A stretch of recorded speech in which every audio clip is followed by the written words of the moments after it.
always unpredictable. I'm not okay with that. It sounded good when I thought. Log on and join our live conversation. Yes, I don't like that. You're 100% right. DBL starts right now.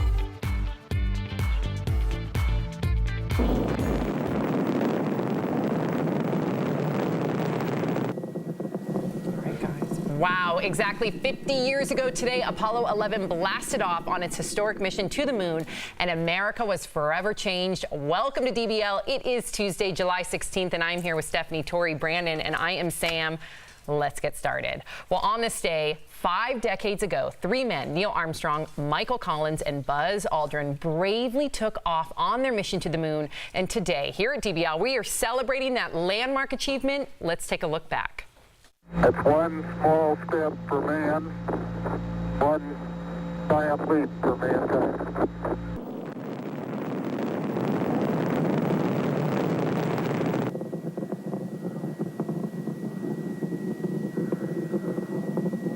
Tranquility Base here. The Eagle has landed. Oh, geez, that's great. Is the lighting halfway decent? Yes, indeed. They've got the flag up now, and you can see the stars and stripes on the lunar.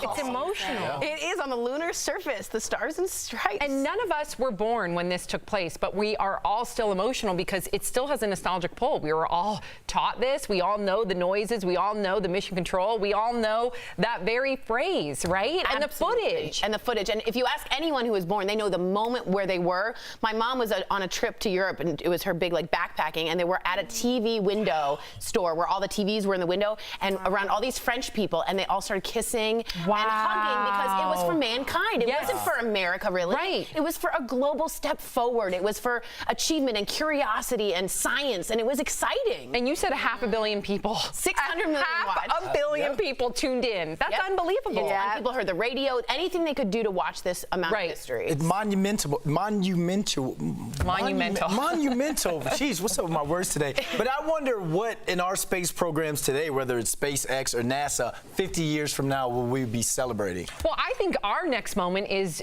Mars. going to Mars. It has to be Mars. Absolutely. And, inhabiting Mars. And I think that will happen. You yourself want to volunteer and go. I would love to volunteer and go. You know what? I would literally definitely put myself forward. I'm excited just for the fact that this year, us mere mortals are going to go into the edge of the Earth's atmosphere and look down at a beautiful, beautiful planet. It can happen for a mere $250,000. If anyone wants to help me out there, you can write into DBL. We'll start a GoFundMe. Yeah. We'll do a GoFundMe to go. You would love it. Oh, you that would be fantastic. perfect for it.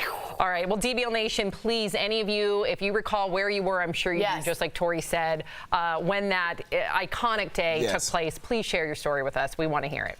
Well, was the President of the United States being racist? Many of you thought so yesterday. We had the discussion right here on the show. Well, today he's insisting his tweets telling 4 minority congresswomen to go back to the crime-infested places from which they came are not racist. Trump tweeted this saying, those tweets were not racist. I don't have a racist bone in my body. Meantime, the 4 congresswomen responded to the president's comments. Take a listen. The first note that I want to tell children across this country is that no matter what the president says, this country belongs to you. I encourage the American people and all of us in this room and beyond to not take the bait. This is a disruptive distraction from the issues of care, concern, and consequence to the American people. This is the agenda of white nationalists. Whether it is happening in chat rooms or it's happening on national TV, and now it's reached the White House garden. And it's become very personal. And this is one thing that I think I do love about social media is people able to share their stories. So a lot of you shared your stories about when you were told to go back to your country. A lot of famous people as well, like comedian Kumail Nanjiani, who tweeted, I've heard go back to your country many, many times. Most recently was about a month and a half ago in LA. It hurts my feelings every time. And Padma Lakshmi tweeted her experience saying, go back to your country is a taunt immigrant kids here on the playground. It's a threat I get from unhinged people in my DMs. And it's also something the president of the United States says to strong women of color who oppose him. Now, again, like we said on the show yesterday, Democrat, Republican, this is racism. I think that, you know, on our platform and every platform, you have to denounce it. What I do like seeing is people able to share their personal stories on social media, because we talk a lot about how social media can be a bad thing, right? Yep. This to me is giving life. It's giving light to a lot of injustices. Yeah, and it's shining a light on a lot of ignorance. You're seeing a lot of ignorance, because I've been told growing up, living in New Kent, Virginia, go back to Africa. Well, my mom, when we were young, my mom used to take us to like Black Panther rallies / Afro-progressive type rallies. I used to, you know, want to wear a dashiki because I was learning and hearing some great things about my roots and my ancestors. And you hear that and you laugh at it. You know, as a kid, I was a stronger kid because my mom prepared us for that. So, but these people who are sharing their stories, they may not have been as strong at that time. And some of the kids right now are hearing that on the playground. It's unfortunate, but it's also ignorance. And who even has the right to say, go back to your country? We're all immigrants except for Native Americans. They're the only ones that can that could say that. Unless you're Native American, you don't have any right to speak on this. And I do have to say, newspapers, including in Minneapolis and others, are just calling the tweet the racist tweet. It's not even a question. We have to take a stand for something. We're going to take a stand, Republican or Democrat alike. Here's the thing with that hashtag. Go back to your country. Everybody remembers exactly where they were, because that's such a strong insult. It's a line in the sand saying, I believe you're welcome here, or I believe you're other than me. And I think when you said to me, this is the tweet of the century, this is a big moment for him. I don't think we can go glide over this tweet. He marked in the line of sand. I mean, he's done Mexicans are rapists. He's done the Central Park 5 thing, right? There's been some racial connotations. This was boom. I'm here. My campaign in 2020 is going to be this. So pick a side. And I hope our DBL Nation for either side picks the moral side. Yeah, and I do want more of those personal stories to continue to hopefully ignite empathy. So DBL Nation, we want to hear from you. If you've ever been told that, please feel like that you have a safe space here on DBL. Absolutely. Write us in using the hashtag dbltake, and just know that a lot of people could learn from your story. Well, a former U.S. women's soccer team player is coming under fire right now. Ashlyn Harris is calling out Jaylene Hinkle after Jaylene said the team, quote, wasn't a welcoming place for Christians. Harris says, our team is all about inclusion. Your religion was never the problem. The problem is your intolerance and you are homophobic. You don't belong in a sport that aims to unite and bring people together. You would never fit into our pack or what this team stands for. So DBL Nation, we want to hear from you on this one, because many of you are likening being a part of the U.S. women's soccer team as work, right? It's their work. So how do you handle someone in the workplace that is judgmental or doesn't jive with your ideology? What do you do? Have you dealt with that? You know what? I've worked with difficult in television. There often can be there's many characters and talents and personalities, and everyone has to gel and fit in together. You are like, this is a huge team. Yeah. This is a huge team, and there are going to be times where, you know, we're going to discuss things and we're going to fight or disagree, or that we're going to be asked to do something that maybe we don't really want to do, but it's for the benefit of everyone. And I think that's the whole point in this. Like, she needs to remember she's in a group and it's a whole. It's not just about her. And the most offensive thing I think about this is, if she was a true Christian, I don't think she ever would have said that, because the Bible, or any religious topic or subject for that matter, or teaching, is about love and inclusivity, and I don't think she should be judging her players based on who they do and don't love. Yeah. If she didn't feel comfortable wearing the LGBT jersey, that should be totally okay, right? Like, if she's not comfortable with that, that's fine. But you can be accepting of homosexuality and gay and lesbians and be a Christian. That's what I mean. Let's be very clear about that. You know, I look at it. Have you dealt with this in the locker room? Somewhat, but it wasn't on this level. It could have just been, I just didn't like that person, or we just didn't get along, that sort of thing. But something like this, it reminds me of the whole Colin Kaepernick national anthem thing, because you saw a lot of head coaches have team meetings and have open discussion in the locker room with their players. You might be right wing, I might be left wing. We're going to talk this out, and we're going to find some sort of compromise on what we're going to do. Did you? So I wasn't playing during that time, but you saw a lot of NFL teams, a lot of players, instead of just taking the knee, they would stand up and they would lock arms with their brothers. There was times they would take a knee and lock arms with their brothers. There's a compromise there. Absolutely. I think that there should have been that respect there as well. No matter what. No matter what. Just so you know, I researched this. They do have prayer circles on this team. It's not like they go against Christianity. Well, she said it wasn't about religion. It was about your and she's right, your they do intolerance. have that. All right. Exactly. Fair enough. Okay. We haven't heard the last from a man who went viral for his epic bagel shop rant. If you didn't see it, Here it is again.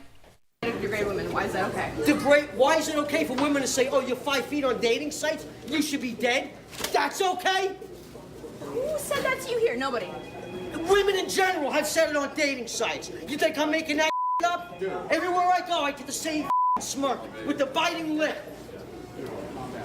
Shut your mouth. You're not God or my father or my boss. Dude, you want to step outside? You want to step outside? Huh? I'm not scared of you, pal. I know. You shut up, too. Just like, go ahead and attack me, big. Oh, my God. Oh, my God. Yeah. Now that man, Chris Morgan, has inked a deal with a fight promoter to go toe-to-toe with another viral video star. Come on now. I mean, this is embarrassing. It is. This is America.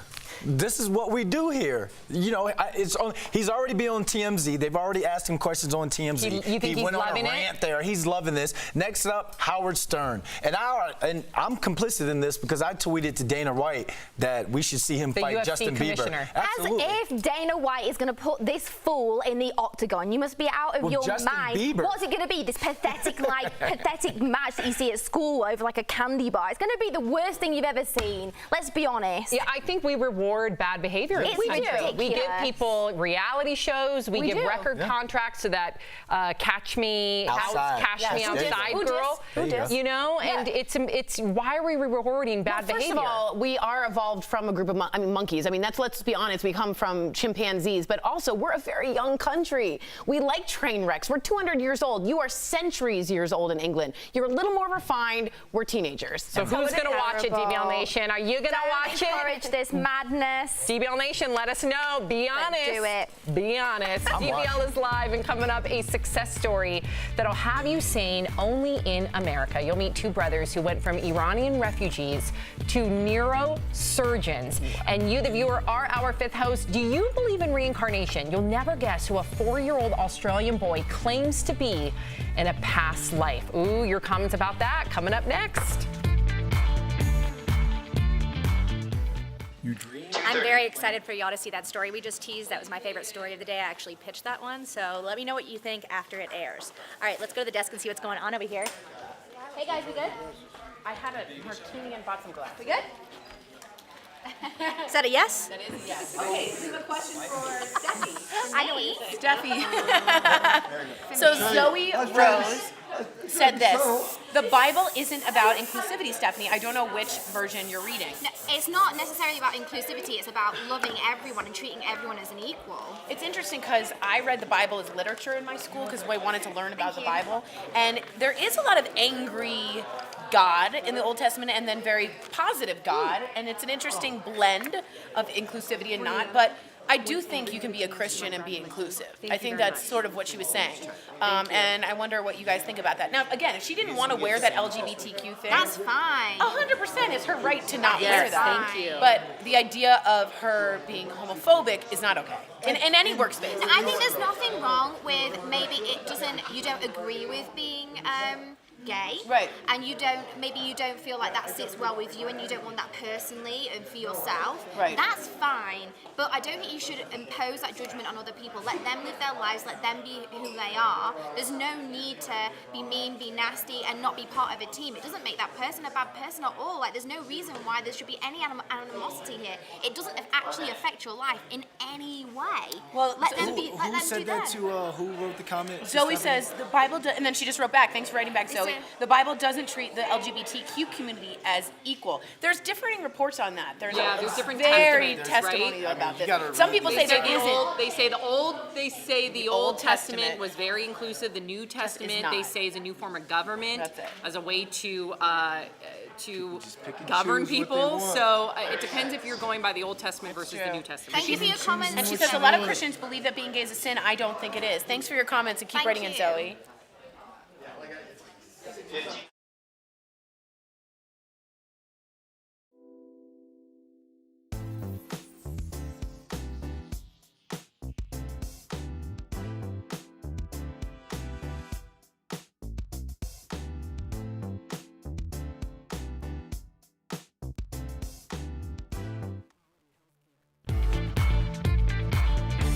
Welcome back to DBL. It is time for Fifth Host, when we talk about what you're talking about. An Australian TV host shocked viewers when he revealed that his 4-year-old son believes he's Princess Diana reincarnated. When the boy was 2, he pointed to a picture of Diana and said, "Look at me when I was a princess." He also described her favorite castle and named a sibling of hers who died before she was born. So DBL Nation, I mean, that's pretty telling.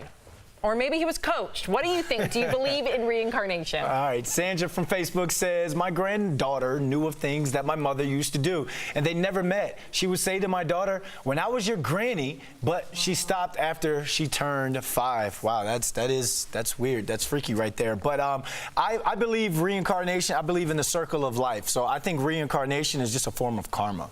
Interesting. Yeah. Well, Mish from Facebook says, "Far out. I just got the chills." That's amazing. I want to hang with Mitch. Mitch sounds awesome. Look, I would never say yes or no. Maybe that child does believe it. I don't like when a child, though, is exposed to this and exploited in a way, and I'm using that in air quotes, let's be honest. She's a Today Show presenter, the mom. It feels a little show mommy. Yeah, but what if they're really, like, transparent on their show like we are? Totally. What if, like, we're somehow talking about something and then I share a story about Sophie, so we don't know entirely where the and it was the father, not the mother. But yeah. I guess I don't like it when kids are involved and they don't have a choice to be famous or not. It feels exploitative. A little bit, yeah. Okay. Marcus from YouTube says, "Children are angels learning to become human again." I beautiful. completely agree, Marcus. It's too long a conversation for this very short snippet in time, but I highly believe in reincarnation. Could this be possible? Absolutely. Do I believe in this? I mean, the chances are so slim to... That's just Princess Diana, It's Princess Diana. It's very convenient that the father is a TV show host. Is all I'm gonna say. All right. Sharon from Facebook says, "I don't know about you, but I think this smells fishy to me." I mean, I don't know. I guess I'm open to it. I'm completely open to this little boy being Princess Diana reincarnated. But I'm also open to the fact that some people do things for nefarious or self-serving purposes. So the verdict is out. I love that. Sophie from Facebook says, if the boy is really Diana, then at least she's living the quiet, peaceful life she always wanted. Would be until the dad went out and spoke about Not anymore. Exactly. Not He is anymore. famous. Yeah. We're talking about it, so little Billy is going to be, hopefully we can get a VCC with him, interview.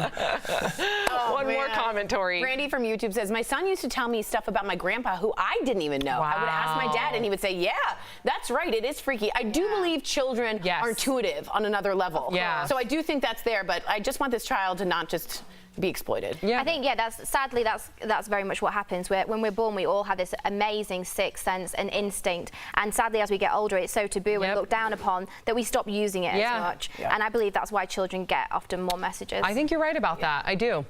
Thank you for writing in. Time Magazine's list of the most influential people on the internet is out. Raquel Villanueva has the news at the moment. And that's right, Sam. This year, it's a mix of politicians, musicians, and royalty. Prince Harry and Meghan Markle totally broke protocol when they launched an Instagram account 4 months ago. Now it has 9 million followers. Not to mention, it's the best place to see a pic of Archie. President Donald Trump and New York Congresswoman Alexandria Ocasio-Cortez are also on this list. Now, they are on the opposite ends of the political spectrum, but you can't deny their social media power. And rounding out this list is Cardi B, Lil Nas X, and Ariana Grande. And did you know Ariana Grande has the most followers on Instagram? She is at 159 million for a musician. That's crazy. 160 wow, million. Raquel, that's insane. Thank you, Raquel. Unbelievable. I mean, the power in your fingertips. That's it. I can't imagine. Yeah. You feel almost like a superhero. Right. Because you can make things move with, Yeah, unbelievable. Coming up on DBL, a powerful Heart Threads meet 2 Iranian doctors who fled their country as refugees and are living the American dream one day at a time. Kelly Schubert here with the DBL Digital team. I am tracking all the breaking and trending news for you right now. But now it's time for Fast Blast, where I bring you all the news you need to know in under 2 minutes. Let's get that timer up. Here we go. Starting off with more in the epic R. Kelly saga. The singer is expected in court today for his bail hearing after he was arrested yet again. And get this, 2 of his live-in girlfriends are expected to be there today. Now, what's sad is that their parents have been trying to get in touch with them for months. Could this be their chance? The issue is these girls seem to be under some kind of spell, and it seems like they want to stay with the singer. Now, it's important to note, as always, that R. Kelly has denied all sexual assault allegations against him. Meth gators. That's not something you hear every day or ever. Tennessee police are asking people not to flush drugs down toilets because animals that live downstream could ingest them, especially gators, who could become extremely angry. Now police say if you want to get rid of your drugs, contact them and they'll handle it, because you don't want to meth with those gators. Get it? A little girl in Utah is getting all the praise after she helped police find suspected thieves. She drew this picture of a vehicle a suspected porch pirate was driving. Now the picture was so good, police actually ended up finding the vehicle and arresting the suspect. Turns out the package they stole had textbooks in it. Way to go. Talk about dining and dashing. That's literally what one DoorDash delivery driver is accused of in Pennsylvania today. A man named Chris ordered food from a barbecue restaurant, but look at what arrived. Half of his finger-licking food had been eaten, and there were even bite marks in his ribs. The restaurant says this isn't the first time they've heard complaints about this specific DoorDash driver. Something tells me this hungry delivery man won't be delivering food much longer. Anyways, guys, that's Fast Fast for you. We'll see you soon.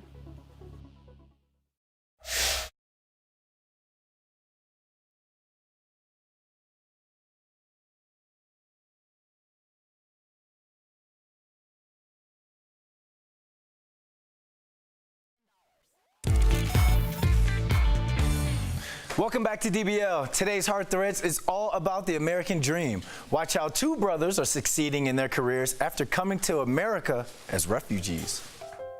These brothers went from refugees to neurosurgeons. Doctors Mayhan and Mayshan Giassi were born in Iran. In 1988, their family fled Iran because of religious persecution. They spent a year in a refugee camp in Pakistan when they were just 6 and 8 years old. They came to the U.S. and eventually went to medical school. Now neurosurgeons, the brothers perform complex surgeries for people who have suffered brain tumors, strokes, or aneurysms. At times, they even get to work as a team. When we're working together, it's significantly more efficient than when I'm working by myself or I'm working with someone that I'm not very familiar with, because he can anticipate the moves that I'm going to make, and I can do the same thing. Mayhan and Mayshan see their journey as a testament to what America stands for. We persevered and we had great parents. They were very supportive and kind of allowed us to dream big, and now we're here, neurosurgeons.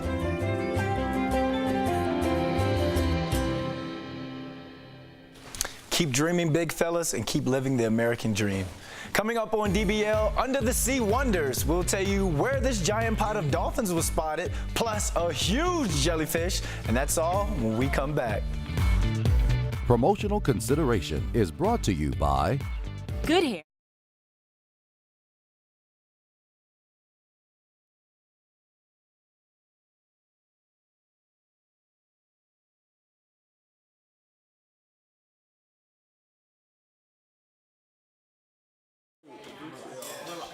This is our lovely stylist.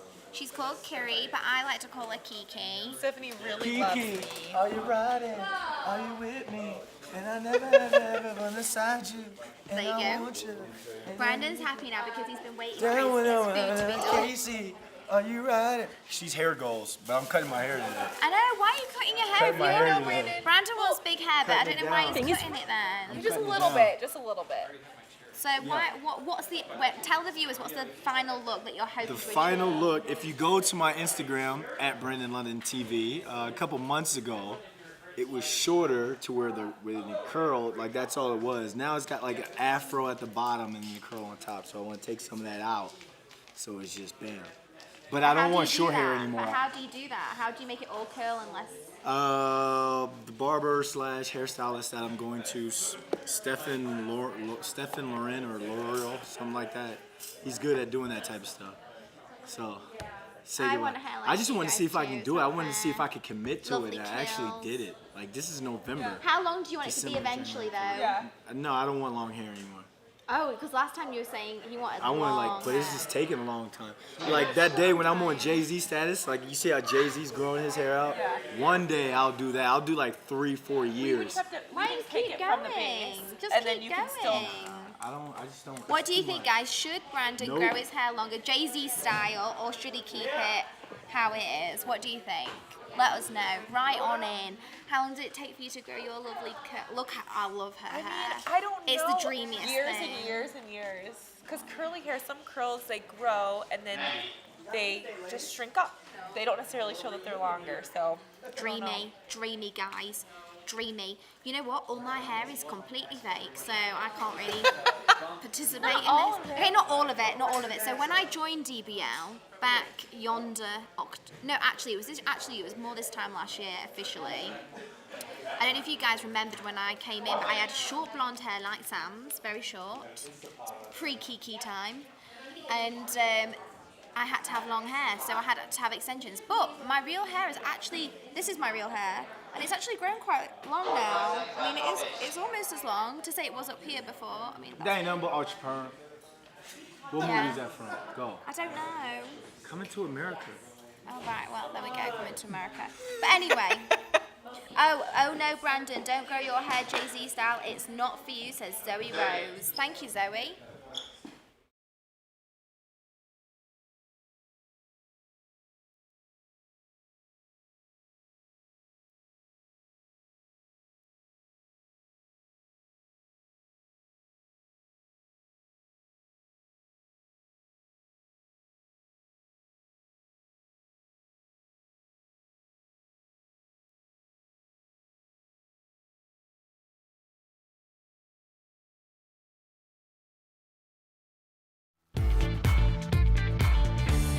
Welcome back to DBL. Take a look at this. A megapod of dolphins amazed onlookers as they kept up with a boat off the coast of Southern California for about 25 minutes. And divers off the coast of Southern England were also impressed with this massive jellyfish, which is the size of a human, which is extremely rare.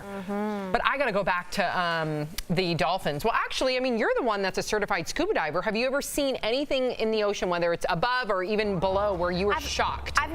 I've seen this exact situation a couple of times. Once in Sri Lanka in a place called Trincomalee. It's really good for whale watching and dolphin watching. Highly recommend if you love dolphins. And it was exactly like that. It was beautiful. You see the people jet skiing in the back? Yeah. I said the energy was super happy. I've never ever seen a giant jellyfish like that. But I'm not going to lie, I would love to see that and I'd happily dive with it. But if that stung you, you'd probably die. The Little Mermaid. Steph could be the Little Mermaid. Ariel. You could. Why not? Ariel. Give it a go. I can't sing that. Ariel. You need to be able to sing, and my voice is not up to scratch. We'll see you same time, same place tomorrow. Bye, guys. Bye, guys.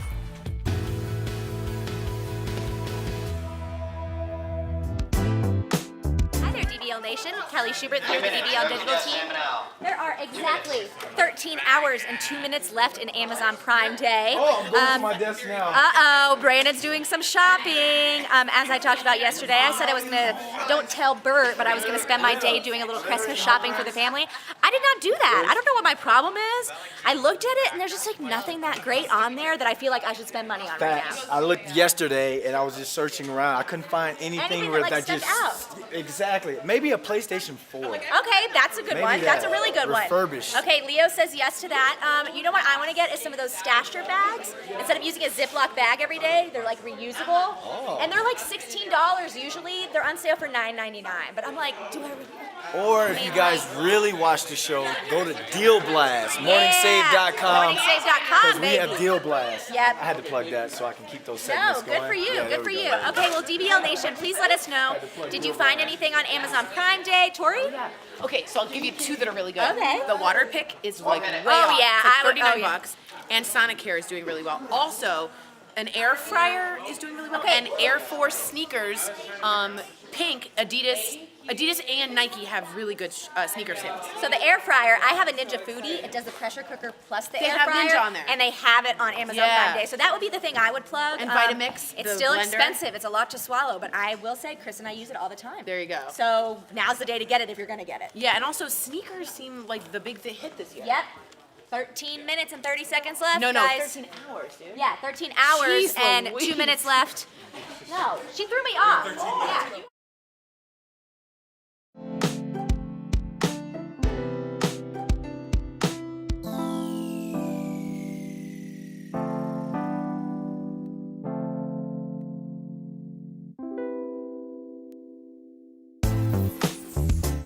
This is Daily Blast Live. We're talking about what you're talking about. Because everyone's talking about this. Always live, always real, always unpredictable. You think this hair just naturally stays like that? Log on and join our live conversation. I can't believe I'm saying this. I do agree with you. DBL starts right now.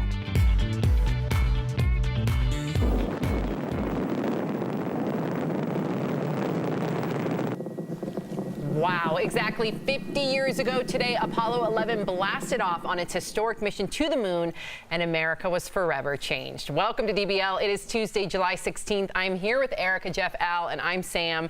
Let's get started. Well, on this day 5 decades ago, 3 men, Neil Armstrong, Michael Collins, and Buzz Aldrin, bravely took off on their mission to the moon. Today, we are celebrating that landmark achievement. Take a look. It's one small step for man, one giant leap for mankind.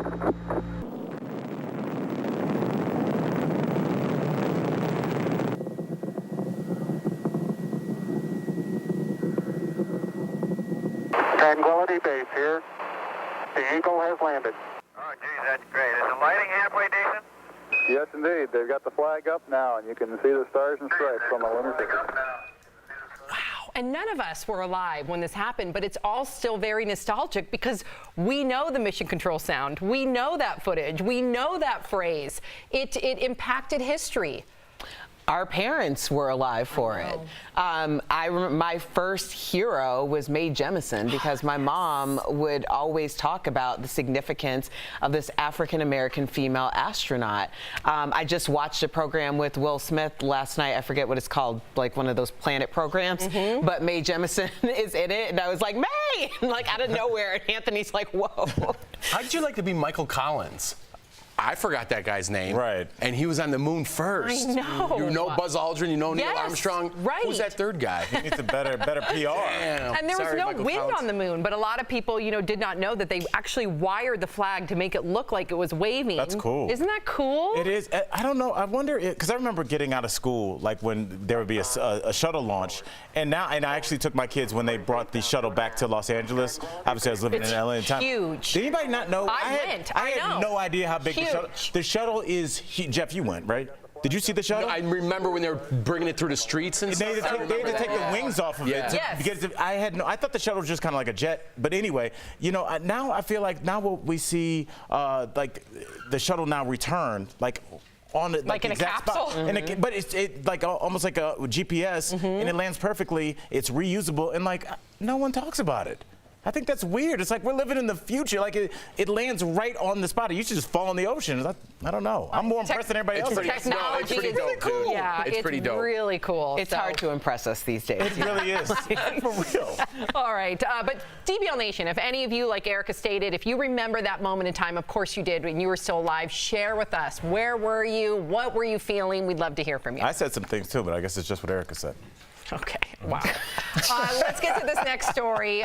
Was the President of the United States being racist? Many of you believed he was. We talked about it on the show. Well, today he's insisting his tweets telling 4 minority congresswomen to go back to the country that they came from are not racist. Trump tweeted this saying, "Those tweets were not racist. I do not have a racist bone in my body." Meantime, the 4 congresswomen responded to the president's comments. Take a look.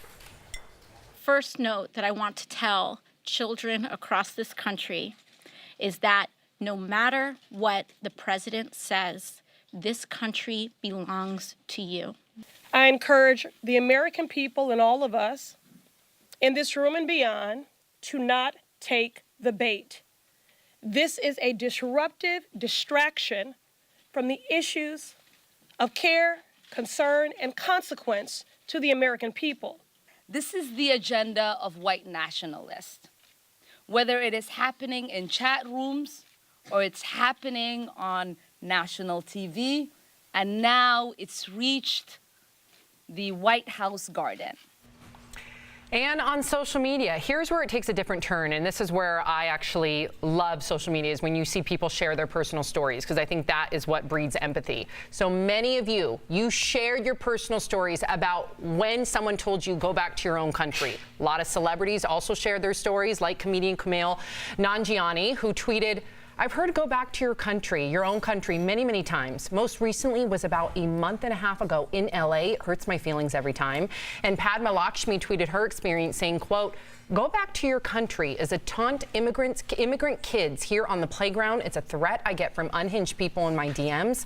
And it's also something the President of the United States says to strong women of color who oppose him." And like we said on the show yesterday, listen, Democrat, Republican, you gotta denounce racism when you see it. You gotta call it what it is. This is not a topic of discussion for debate here. It was racist, but what I do like seeing, Erica, is I love seeing Republicans and Democrats, because I looked at under that hashtag, I saw so many people share their personal story. Do you think that will be enough to spark empathy and create some sort of change? You know, I don't know what is going to create empathy for people who lack empathy. One thing is very clear to me, though.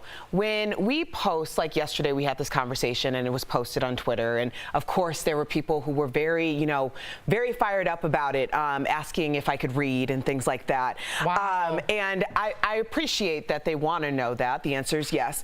But here's the thing.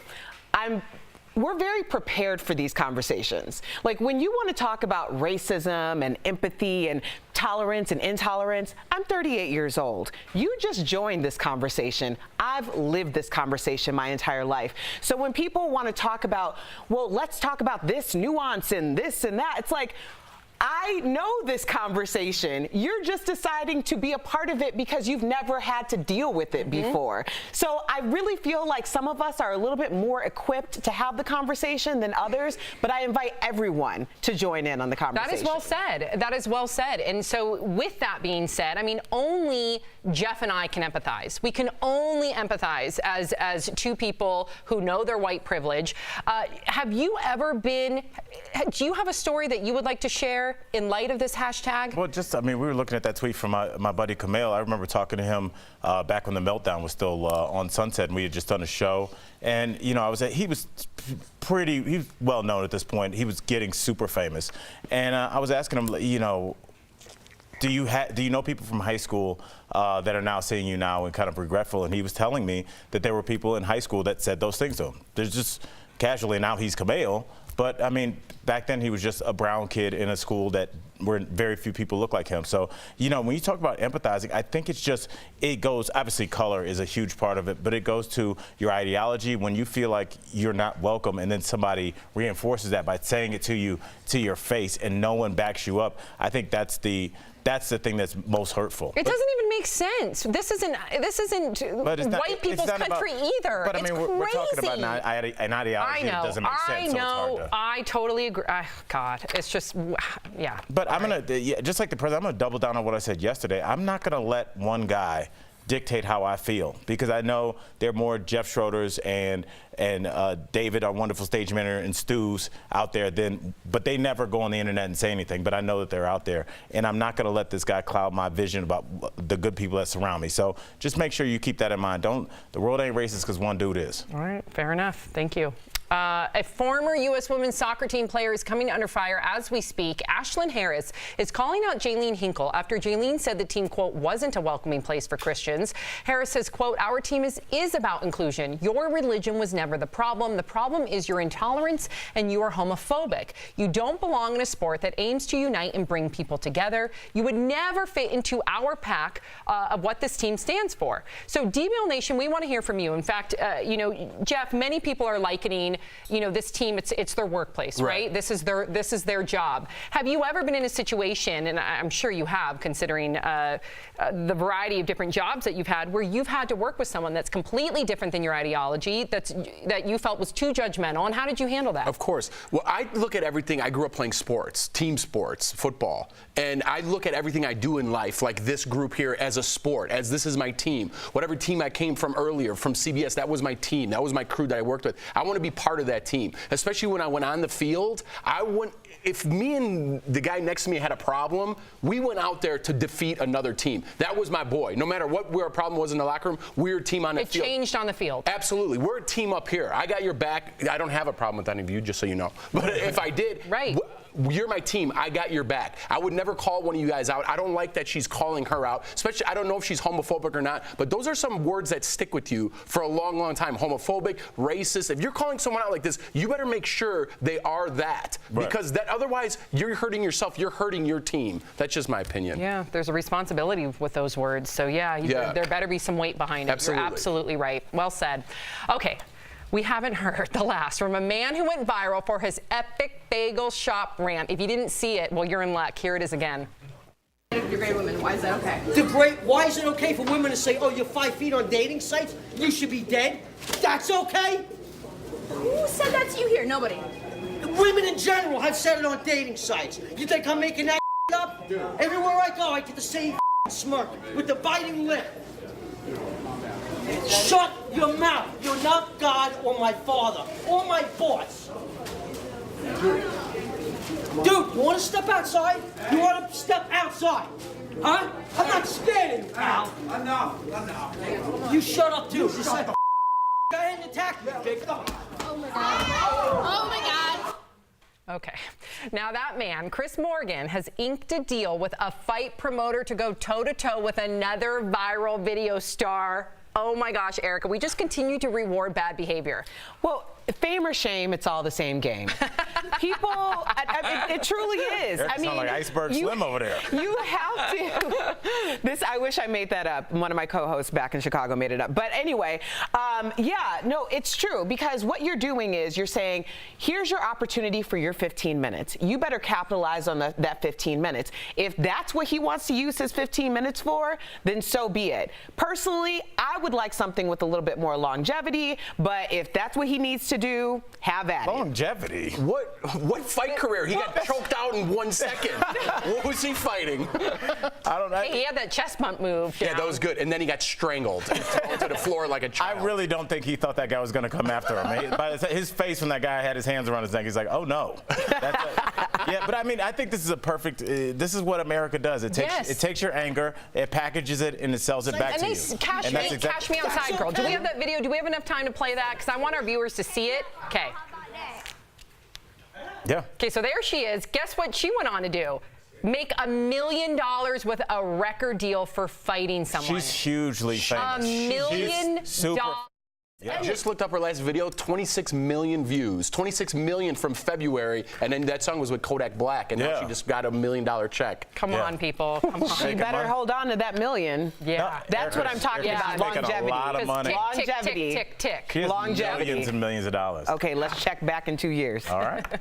DBL's live. Coming up, Cardi B is getting slammed over her flashy fashion choices at court, but is the criticism fair? Then a teacher goes above and beyond when he saw a student always getting teased. We'll tell you how he fixed that situation in Heartthreads. And you, the viewer, are our fifth host. Do you believe in reincarnation? You'll never guess who a 4-year-old Australian boy claims to be in a past life. Your comments about that coming up next.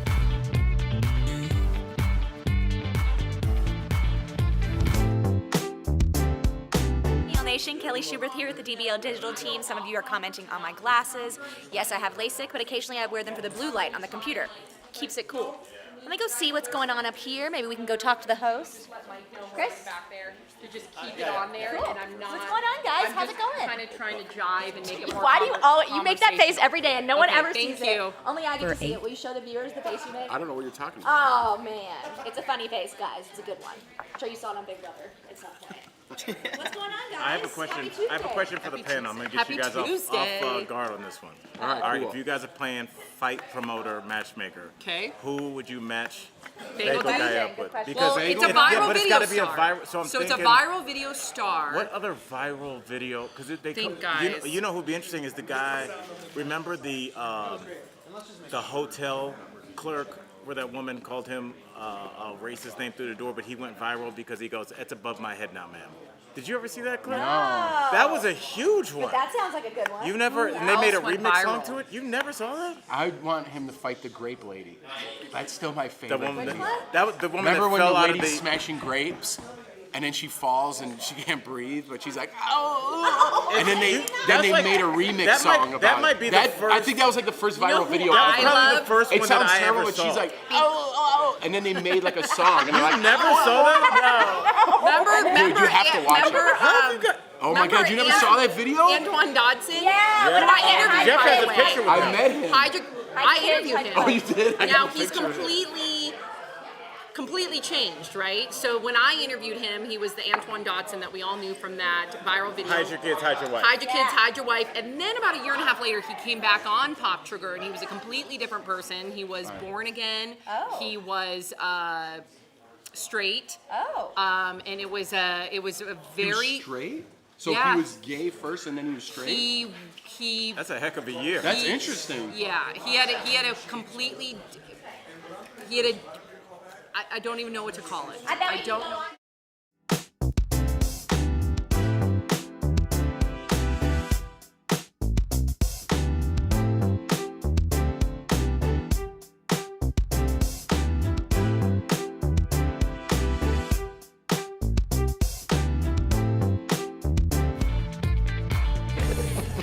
Welcome back to DBL. It is time for Fifth Host, when we talk about what you're talking about. An Australian TV host shocked viewers when he revealed that his 4-year-old son believes he's Princess Diana reincarnated. When the boy was 2, he pointed to a picture of Diana and said, "Look at me when I was a princess." He also described her favorite castle and named a sibling of hers who died before she was born. Ooh, so DBL Nation, do ya believe this little boy? Do you believe in reincarnation? Al certainly looks skeptical. Take it away, Al. Rhino from Facebook says that children between ages 1 through 4 are in their most clever stages. I do believe that this might be proof. Rhino, I don't know. It just seems like everybody that's reincarnated finds a famous person. No one was a dock worker in Detroit. It's always Princess Diana or Michael Jackson. I'm not buying it. I'm calling you know what on this. Okay. Yeah. Lionel from Facebook says, love that name, by the way, it's another parent pushing their kid to the forefront for their own benefit. Lionel, I don't know if this is necessarily true. I think sometimes kids pick up on things and then they start to sensationalize them in their own heads. I have a niece who firmly believed that she was, and she might have been, speaking to a little girl who passed away back in the 1800s. No way. The verbiage that she used was very, very adult. No way. And clinical. She talked about the crucifix and how the rocks were made into a certain pattern for this young girl. I believe that. I mean, things happen, so I'm not going to say they don't. Oh, I'm more Erica. inclined to believe something like that than this. But let's get this next question. Michelle from Facebook says, I'd love to see him be interviewed by a royal. I wonder what else he could answer. That's interesting. I would not like to see that. Let's not entertain this, okay? Little kids have imaginations. I believe in things that most people do not. So I'm a big believer. I believe in what Erica just said. Entertaining a little kid that thought he was Princess Diana, like Al said, why wasn't he just Frank from the Bronx? You know what I mean? So there's a lot of Franks in the Bronx. I believe in a lot of things. someone has I don't to be believe in Princess this one. Di. Let's not give this guy any more TV time. You know what I mean? Like, Well, he's the host of the cannot Today grow Show up- in Australia. No, the kid. He Well, cannot his grow up father, thinking yeah. he's Princess Diana. That's Yeah. bad parenting. Got it. Okay. It is. It is. All right. And Carrie from Facebook says, it makes me wonder what William and Harry think, presuming they've heard the story. That was my first thought, even though I tend to believe exactly what Erica said. I also know that they hold their mother to a very high regard, and her memory is very near and dear to them. So I wonder if they think this is a tad exploitative. All right. Anita from Facebook says, this is amazing. I wonder how this will all play out. Anita, the kid will get older, find a PlayStation, and then we'll forget all about this. Fair enough. Thank you for writing in. Coming up on DBL, a bachelorette frontrunner sex shames Hannah B, and she ain't having it. We'll break down all the drama. And next, the incredible act of empathy a teacher showed his student, coming up next in Heart Threads.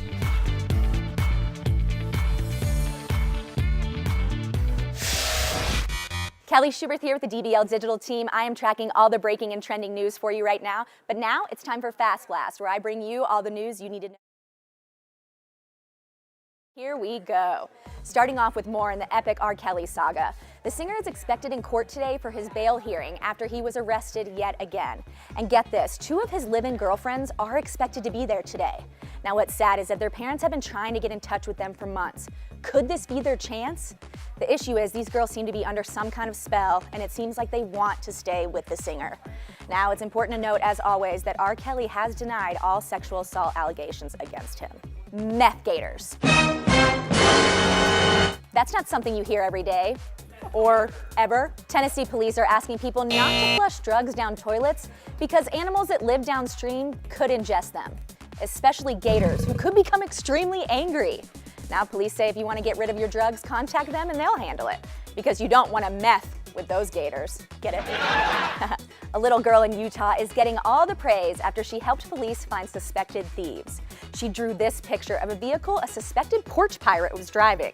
Now, the picture was so good, police actually ended up finding the vehicle and arresting the suspect. Turns out the package they stole had textbooks in it. Way to go. Talk about dining and dashing. That's literally what one DoorDash delivery driver is accused of in Pennsylvania today. A man named Chris ordered food from a barbecue restaurant, but look at what arrived. Half of his finger-licking food had been eaten, and there were even bite marks in his ribs. The restaurant says this isn't the first time they've heard complaints about this specific DoorDash driver. Something tells me this hungry delivery man won't be delivering food much longer. Anyways, guys, that's Fast for you. We'll see you soon. Kelly?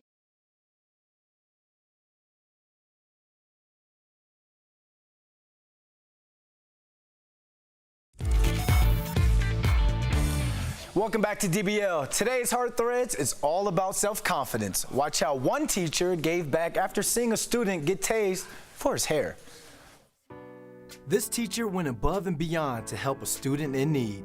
Major Jones teaches English at a Georgia middle school. He realized one day that one of his students was always looking dejected. Every day I would notice that he would come in with his head down. When Major asked him about it, he learned he was being teased for his hair. Can't you take off your hood for me? He was like, I never get a haircut. And after that, it was just like, wow, that's something that I know I could do. Major gave him a fresh new cut for free, astounding the other students the next day. Students returned back to class, it was just, they all were just like, and like for the rest of the day, no one had anything to say to him. Major posted a photo of the haircut, which quickly went viral. For him, it's all about making sure his students feel comfortable in school. The students here, they want to be seen in a positive light. So.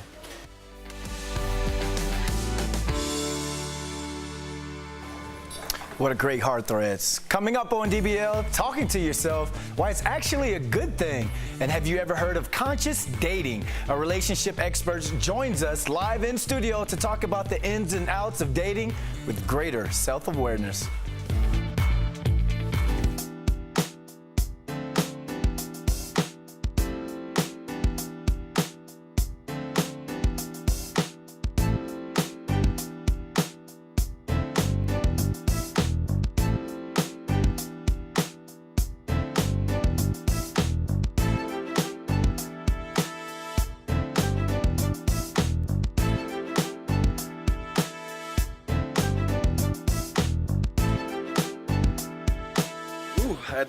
I had some steak just now. We are live. We're live and we're real. We talk about what you're talking about, and right now we're talking about that amazing steak I just had. What's going on? It's Brandon London here. I had a mess up at the beginning of that Heart Threads read. I said tased instead of teased. My apologies, but what a great Heart Threads regardless. We're gonna get back into the fifth host. Remember, we're talking about the kid who thinks that he's Princess Diana from a former life. And I want to know what you all think about reincarnation. So Rhino and Jackie Tintinger from Facebook says, they say that children from ages 1 to 4 are at the most clever stages. I do believe that he might be right. Interesting. Griselda Proger says that that's a cute reincarnation. Good for him. Lionel Kennedy on Facebook says, another parent pushing their kid to the forefront for their own belief, SMH. So all the hosts here, a lot of the production staff here. We've been talking. Kelly, do you believe in reincarnation? Yes. I say yes because you believe in Mars retrograde and Mars bars and all that stuff like that. Mars bars, Yeah. isn't that a candy? Mercury retrograde. So I know you believe in reincarnation. Yes, I do. Yeah. But I'm with you on the karma thing. Like, you have to live a good life or else you're going to come back as, like, not so good. Yeah, because You know life what I mean? life is cycles. You know, let's say a tree falls and dies. That tree enriches the soil. It Yes. enriches the habitat You're that right. it's in. You're So right.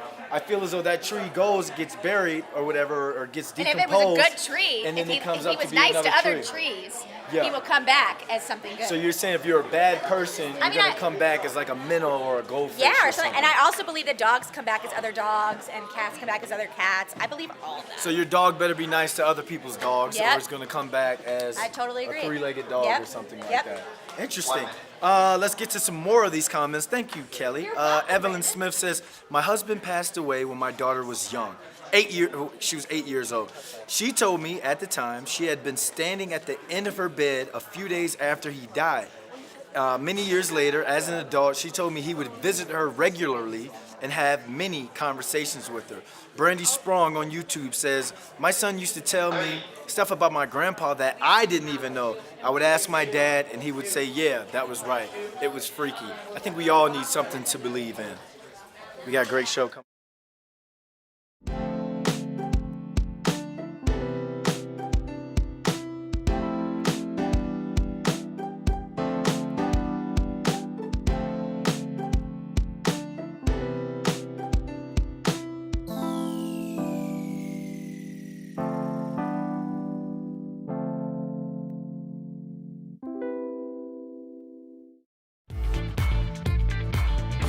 Welcome back to DBL. We love sharing your comments. What do we have, Erica? Well, Mike on YouTube says, I barely slept during Apollo 11, had spent my childhood following the space program, so superb.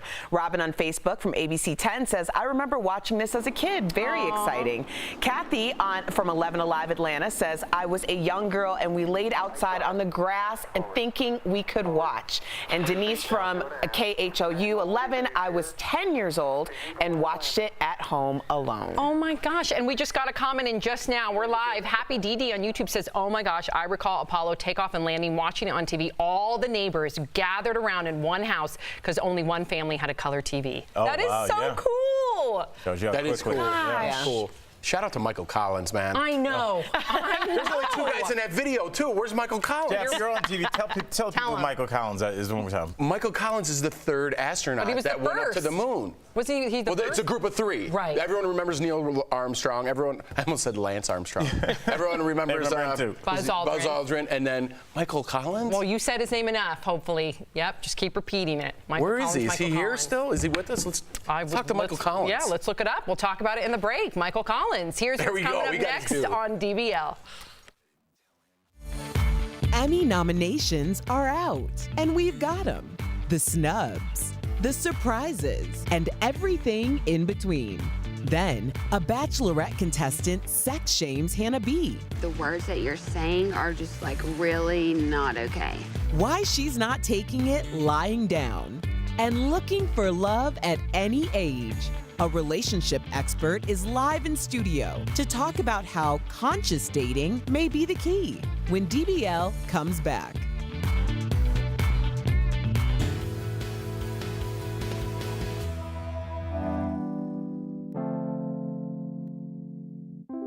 To Michael Collins is still alive. He just never actually walked on the moon. Like his part of the mission He was like the to engineer stay in the behind. shuttle. Yes, to be But he yeah, was the in getaway space. driver. Seriously, He was hovering above the He was capsule. hovering above them while they went down. Neil Okay. Armstrong was first, and then Buzz Aldrin came down, and that's the photos you Okay. see. Oh, so he was right there. He, just was never right got there. out. He just never got out. That's part of that. He You was went to in the charge moon. of just making you sure. get to the moon. You get credit. You're part of the You mission. get credit. I think part he of Apollo should 11. get credit. Yeah. Yeah. And he does. And Buzz Aldrin's actually sad because if Neil Armstrong, didn't die in 2012, it would have been all three of them together for this 50th anniversary. Did they have like a 35th anniversary or 25th anniversary together? They must have, right? Yeah, they've done it. Yeah, every 5 years they celebrate.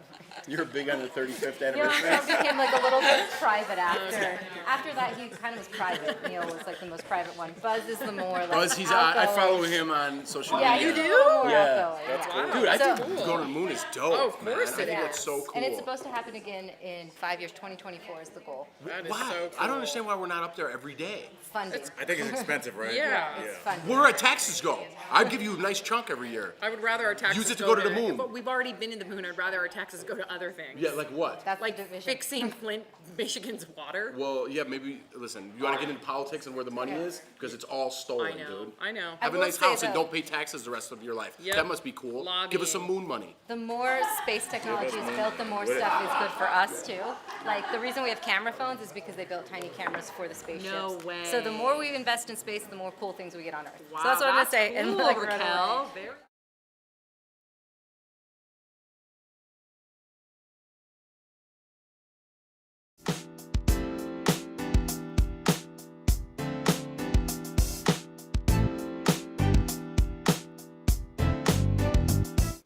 This is Daily Blast Live. We're talking about what you're talking about. Because everyone's talking about this. Always live, always real, always unpredictable. You think this hair just naturally stays like that? Log on and join our live conversation. I can't believe I'm saying this. I do agree with you. DBL starts right now. Welcome to DBL. Let's get started. The Emmy nominations are in, and it's no surprise. Erica, what show is dominating? Yep, Game of Thrones got 32 noms, the highest for any show in a year. That includes nominations for Outstanding Drama Series, plus Emilia Clarke and Kit Harington for Lead Actor and Actress in a Drama. HBO got more nominations than any other network. Veep was nominated for Outstanding Comedy Series. Julia Louis-Dreyfus is also nominated for Lead Actress. But many of you think the biggest snub was Julia Roberts, who was not nominated for Amazon's Homecoming. I haven't seen it. I haven't seen it. I saw don't know. it, and How I fell popular off. is like Amazon as opposed to like Netflix? Well, Is like- Amazon is very popular, especially when it comes to award season, because The Marvelous Mrs. Maisel is a part of Amazon, Okay. right? And they killed the award season. I mean, we didn't get an additional season from that show this year, so you're not seeing it in the Emmys this year. But the year before, they swept Golden Globes, Emmys. So Amazon does really well. I do want to give a shout out to Julia Louis-Dreyfus. That show is hilarious. I still have to watch it. From beginning to I end. can't wait. Beginning to end, the writing is top notch. I, as you guys know, do not like politics. This show is hilarious. It kind of mocks politics, what's going on in all culture. Not mirror for mirror, but it's a great show. She does a fantastic job. I was a fan of hers since Seinfeld. Like even Saturday Night Live, fantastic. But do you think that Game of Thrones is going to win, considering that, from what I heard, a lot of fans were disappointed? It's all about, I guess some of it's disappointment, but it is, I give some credence to the fact that the entire world watched your show. That means something in my book. And the anticipation that led up to it, obviously, I don't know if anything could have satisfied the expectations that were built up over, 2.5 years. So I think they were in a really tough spot. I thought it was fine. Did it knock my socks off? No, but it's a fantasy movie. It was on for 10 years. I think they were kind of out of ideas, and that's what we got. So I say, even if it's just a reward for the entire body of work, I'm down with it. We will wait and see. One person I do think is going to have a big night is Mandy Moore. It's her first nomination for This Is Us. This has been such a big year for her. You It's love been her this comeback show, right? year. I love This Is Us. I think she's going to take it. All right, we will have to wait and see. Spoiler alert, last night, speaking of television, last night on The Bachelorette, Hannah Brown sent home the show's controversial frontrunner, Luke P., and there were a lot of reasons. One of them being he told her that if she had sex with other contestants, he would want to go home. Watch.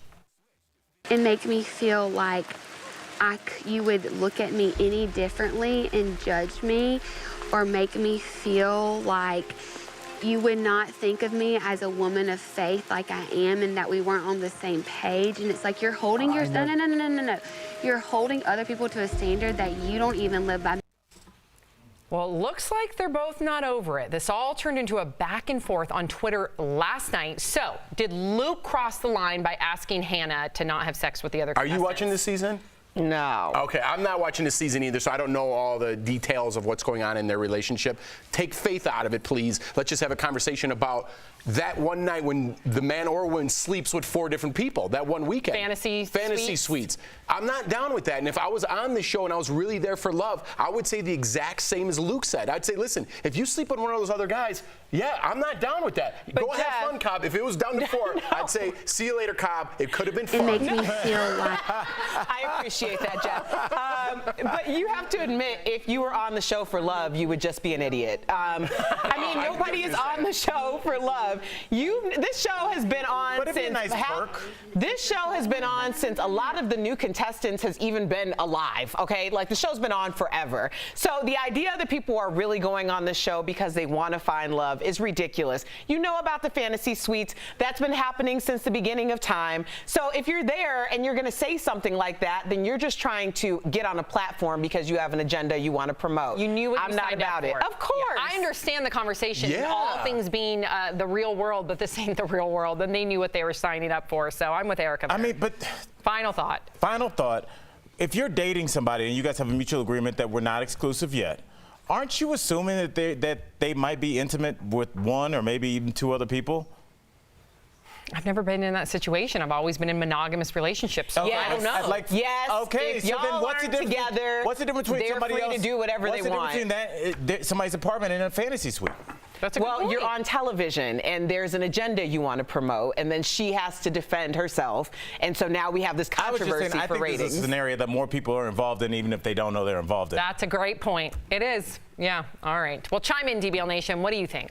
Well, if you talk to yourself, don't worry, because it might actually be a good thing for you. A social worker and author says we should all start doing it. She says that that's because expressing your inner thoughts out loud can, quote, help you better conquer the present and the future. All right, anybody here on the panel, do you talk out loud to yourself? Definitely. You do? Oh, yeah, definitely. Like what? What do you say? Like I listen to a lot of podcasts and like people talking and stuff. So when I'm at the gym, I kind of answer the question sometimes. Or if I have an audition, I'm walking around and I'm doing the lines like out loud. Yeah, but when that's I'm just working practicing your lines. Yeah, but I don't even know I'm doing it. You know what I mean? And then like in the car, I'm always talking to myself. Like, would you go in your kitchen like, oh, I need to get spaghetti, or would you think to yourself, oh, I need to get spaghetti? I tell Alexa. Alexa, put spaghetti on. What? Now, how do you talk to yourself? I'm constantly talking, Like what? Sam. You don't understand that about me yet? When you're alone in the car, I'm talking all the time. What do you say? I mean, I could be saying anything. Like if I do something dumb in the moment, I'm like, what the?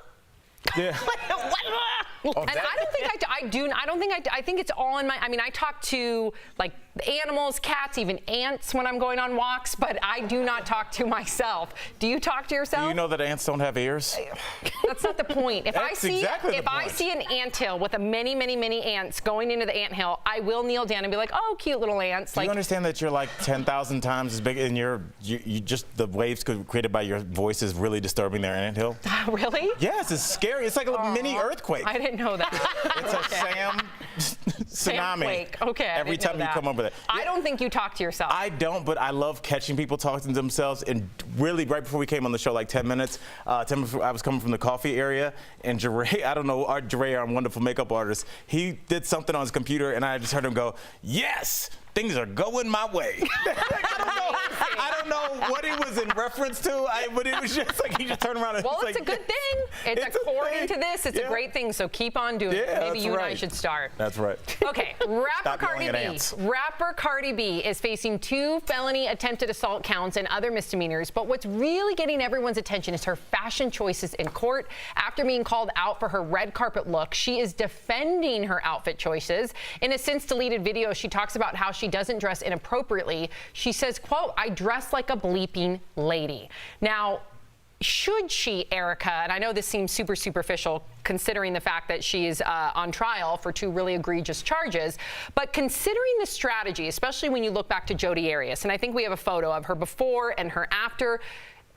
There's a different before photo that I hope that we can get of her with blonde hair where they completely, because that's after she was charged with the dark hair. So maybe we can get her actual before photo where you see the vast difference, right? Where there's strategy involved, where you should dress a certain way because of the court of the public opinion and the people in the courtroom. Do you think she should abide by that? You know, I'm surprised that she's not, because one of the smartest things she ever did was really stay quiet during that drug and Robgate situation when she was caught on video, and that became a huge controversy. She went underground. We didn't hear anything from her. So I would have thought that whoever is advising her would have told her that being a little bit more conservative might help her case a little bit more, because people do frown, and I've been in court a couple different times, but there is this sense of, you know, you don't want to appear that you are better than the situation. Or not taking it seriously. Exactly. Right. So I'm not going to critique her fashion choice because that's silly. I'm critiquing the strategy because I thought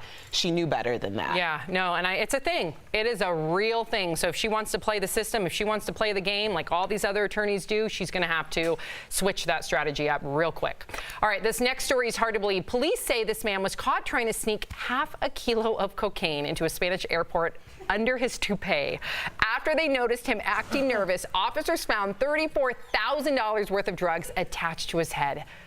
Al Jackson, Jeff Schroeder, what are you thinking? Look at that picture. That's the picture. It looks like a bicycle helmet. Oh my God. Yeah, I mean, it's not even realistic. Yeah, well, actually, I was in the weave game for quite some time. You'd be surprised what type of helmets can be on people's heads. Yeah. Really? Yes. Yeah, but that one wasn't even like spread out. He distributed a little bit. He just put the whole thing on there. He's like, no one's going to see this. Why don't you, if you're going to do that, why don't you wear one of the Abe Lincoln stovepipe hats or something if you're going to look that crazy? You know, what happened to just good old-fashioned taping it to yourself? Oh, you get patted down nowadays, though. Well, there's always another option. He's the reason why my hair gets checked by TSA. That's exact. It's his fault. Wow. Yeah. Anytime I see somebody with like any kind of hair, especially dreadlocks, they always get pulled out of line and get their hair checked. So I don't know. I mean, that guy, I think they just took it right off. They didn't even check him. Oh man, that's bad. They just removed it. Wow. All right. Well, coming up on DBL, an under-the-sea adventure with a megapod of dolphins. We'll tell you where they popped up. But first, a relationship expert is live in studio to tell us how self-awareness can go a long way in the dating game. Learn all about conscious dating coming up next.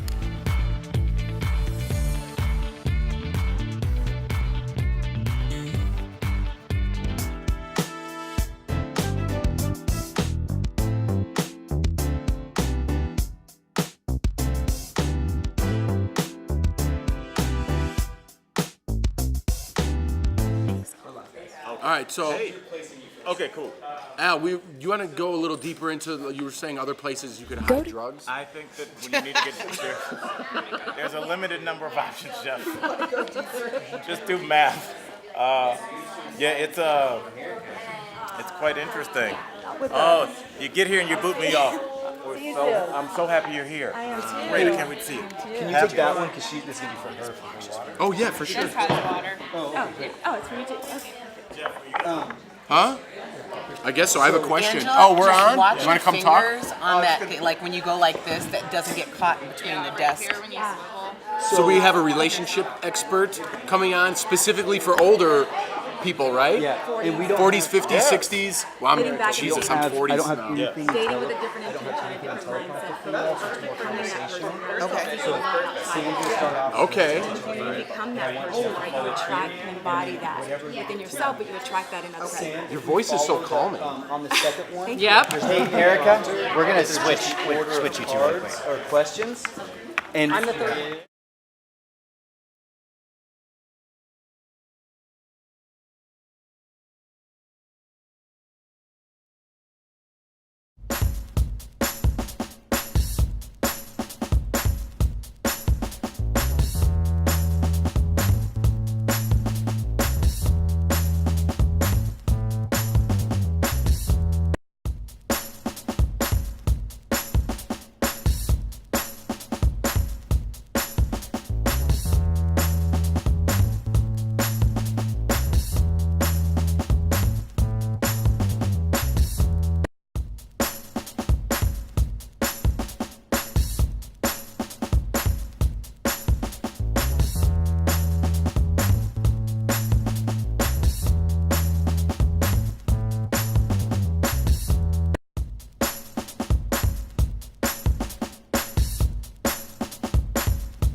Welcome back to DBL. It's your lucky day, DBL Nation, because today we are joined by relationship expert Angela Holton, who to talk about conscious dating in your 40s, 50s, and 60s. So, Angela, please explain to our viewers what conscious dating is and why it could benefit them. Right. So, conscious. When we think of consciousness, we think of being awake. We think of being alert. Right. So, conscious dating is about dating with greater intention, greater mindfulness, and becoming the person that you're seeking.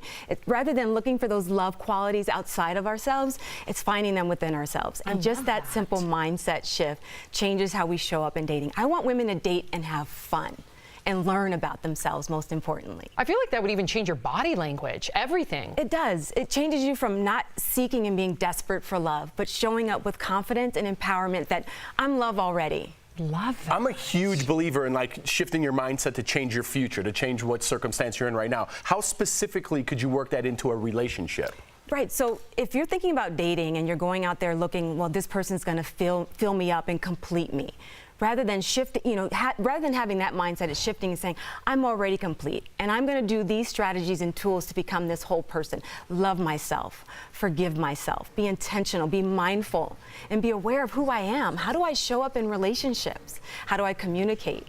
What's my vulnerability? So when we shift that mindset, like, okay, I'm going to prepare myself to be in a relationship rather than finding someone that's just for me.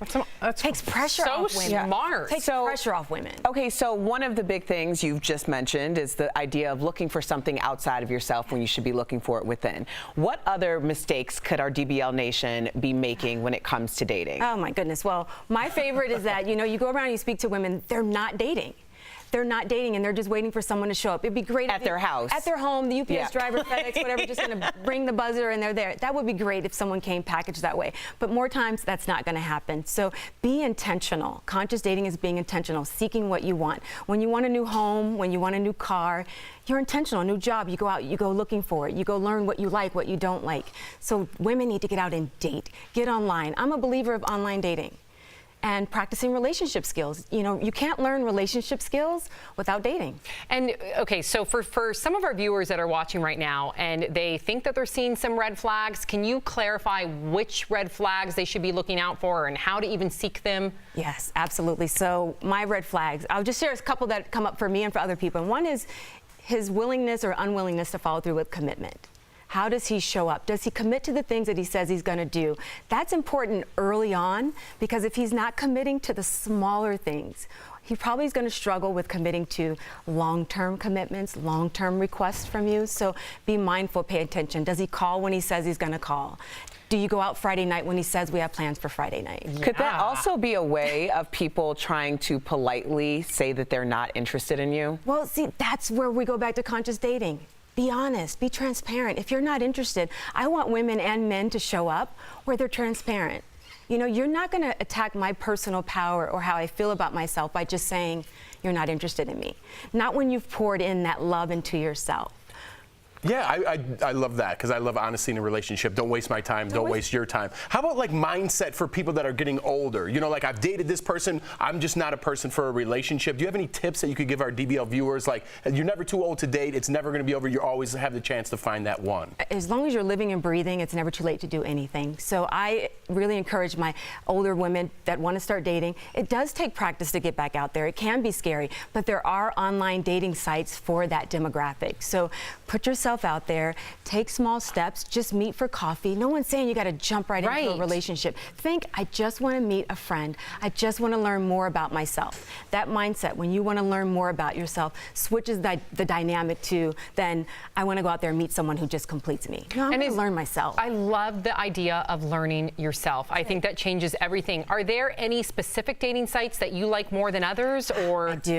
I do, and I like Bumble. I do like Bumble. Because, Bumble starts off on paper with, I find, men that are compatible with you. Again, you have to go out and do the tedious dating and find out more about them behind their profile and their picture. But I feel like Bumble starts off with great candidates and great matches. So that's awesome. Try Bumble, Our Time for the 50s and 60s. Yep. There's OkCupid. And then, there's sites for your sexual orientation. Mm-hmm. There's, what's the one that is for Christian Mingle? Yep. So there's there's J-Date. So Farmers only. Farmers only. And there's vegans only. Yes. Did you know that there's Wow. vegans If only? I was ever single again, I'd probably be on vegans only. I feel like I'm ready to get back out there and start dating. He's married. But what incredible advice, Angela. Thank you so much for Thank you taking for the having me. time. Thank you. And to find out more about conscious dating, visit lovesanctuary.com. You'll learn everything about it there. Coming up on DBL, financial advice to help keep your retirement goals on track. Dollars and cents coming up next.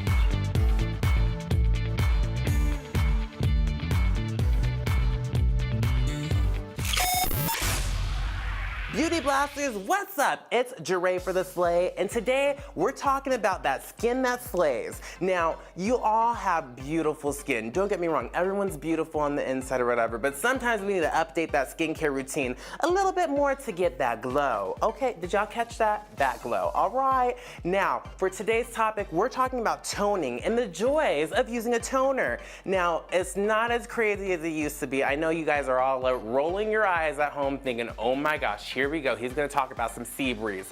Not today, honey. Toners have changed a lot over the years, and as much as we all hated using them in our teens and how much it dried out our skin with all that alcohol content, in today's world, we actually have much more toners to fit every type of skin type. It's not just for oily or acne-based skin anymore. So let's go ahead and break down a couple for you guys. My favorite is using a gentle toner, something that will simply help to make sure to take off any remnants of makeup after you wash your face and before you apply your moisturizer onto your skin. Now, you don't want it to be too drying and you don't want it to be too active at the same time. So to start, I love the First Aid Beauty Exfoliating Toning Wipes. Now, these guys are little circle pads that are predisposed with serum in them to help to make sure that we are brightening, hydrating, and keeping that skin looking beautiful, honey. Okay. Now, another thing you can also use is a oil control toner. These guys are still out here, but we don't have to use that high alcohol content once again.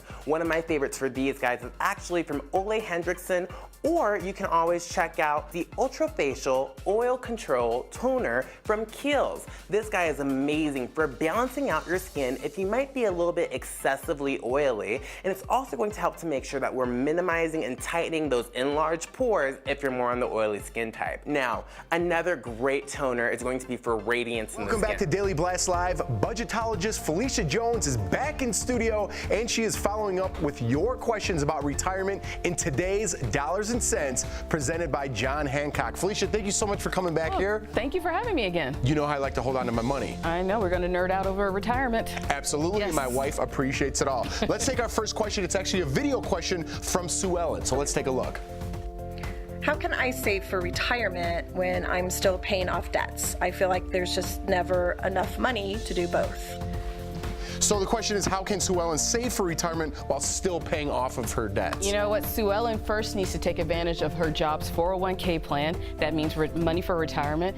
Then we're going to follow the 1090 rule, and then we're going to pay off high impact debt. All right, so what's the 1090 rule? Well, the 1090 rule is just a little fun rule that I love to say. We're going to put 10% of your income toward retirement, the other 90% toward paying off debt and lowering living expenses. I like that. Yeah. I like that. So when you do the 10 rule, so you're saving that. Are you putting that directly into a 401k? What are you doing with that 10% Actually, savings? we're going to we're going to put as much as we can into a 401k, then we're going to piggyback into an IRA and then other investments. But the biggest thing with having debt is that we got to get rid of that debt so that we can put more money into retirement. I think that's important, especially with student loans and things. People can't get out of their debt. They're paying off the interest, not even the loan at some point. Exactly. Yeah. So that's what you got to do. Get rid of that debt first. Yeah, but we can put that 10% into some retirement so that you don't feel too bad about what you're doing, but definitely focus on that debt.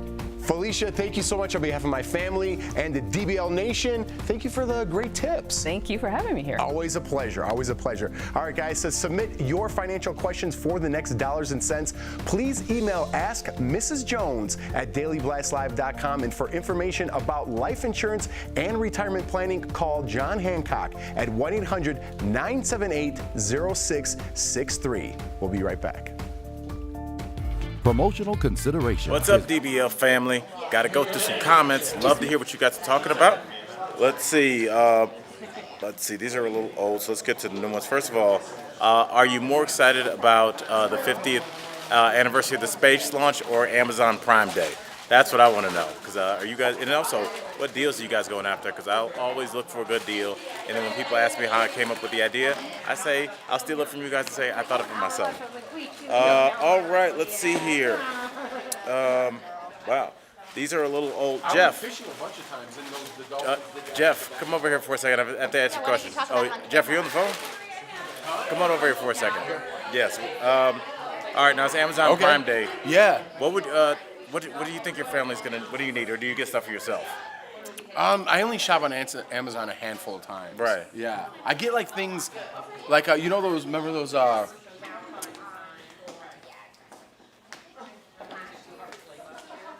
I'm shopping on Amazon right now. I wish I had something to repel her. Yes. Is there toy repellent? Toy. You know, I'd get like lotions or like things. Remember those little things we throw in the water that we got from Emily? Yes. I got the nuns. Big pack of those because I don't know where to buy those. Those came today. So I just got a pack of those on like a 4-pack online of those. So like little things that I don't really see at the store. I'm like, oh, you know what? I'll just get that on Amazon. And I wait. Like I got my son a left-handed catcher's mitt, you know, because he's lefty, so can't really find those at the store. So I bought him one of those. That reminds me, I have to get a catcher's mitt today. Not a catcher's mitt, but a just a regular mitt. Dude, So, I'm getting one too. Yeah. Yeah, I went on vacation, you know, to LA a couple weeks ago, and we were playing. I haven't thrown a baseball, like a real baseball with a baseball glove and mitt on the beach. It was the best. Like just hearing the pop, Right, you know. yeah. Like it's so. I haven't thrown a baseball in so long. Why does It's it like go? crazy. I'm the same way with just throwing a football too. I just like to just throw it every once in a while, just get it out there. Yeah. Yeah, but I love throwing a baseball around. So that's Just that pop of the mitt. I I'm played glad baseball you my whole remind me life. of that. Yeah, and it's Yeah. so fun just to play. Like, so my son's got a mitt now. When I start getting him used to like throwing and catching, because Right. he get hit already. He's only 2. And he's But a I wanna- lefty? Yeah, he's lefty.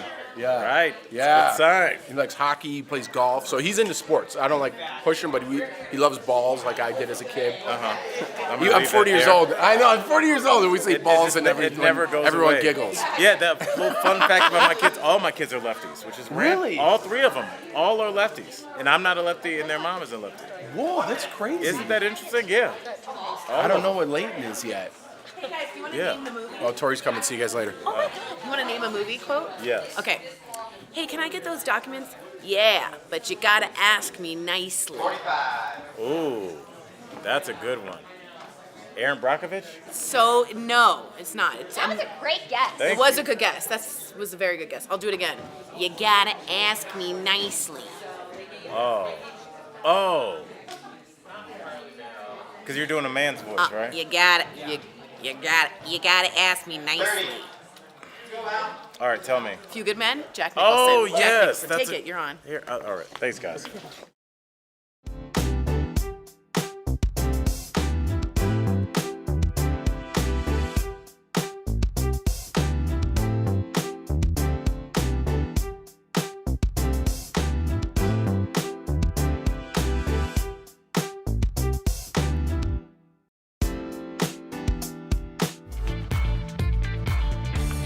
Welcome back to DBL. Take a look at this. A mega pod of dolphins amazed onlookers as they kept up with a boat off the coast of Southern California for about 25 minutes.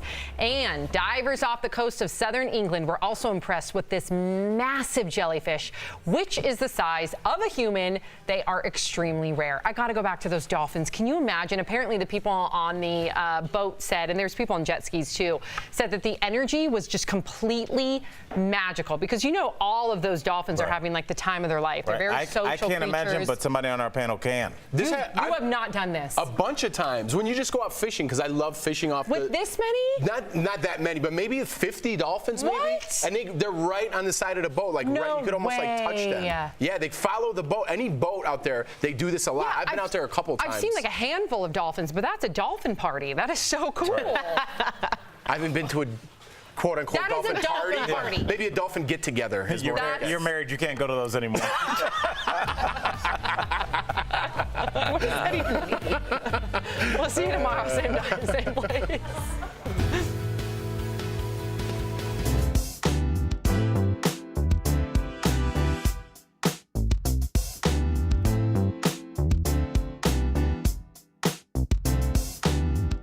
DBL Nation. Kelly Schubert here with the DBL Digital team. It is Tuesday. Happy Tuesday. We hope you're hanging in there today. Feels like it's been a long week already. It's only Tuesday. But I'm here to talk to you about Felicia Jones. The lovely Felicia Jones comes into our studio a lot and gives us tips for our dollars and cents segment. Today she's talking about retirement and how to save for retirement when you're still paying off debt.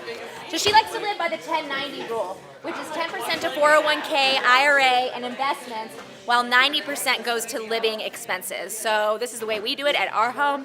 Let us know how you do it. What rules do you follow?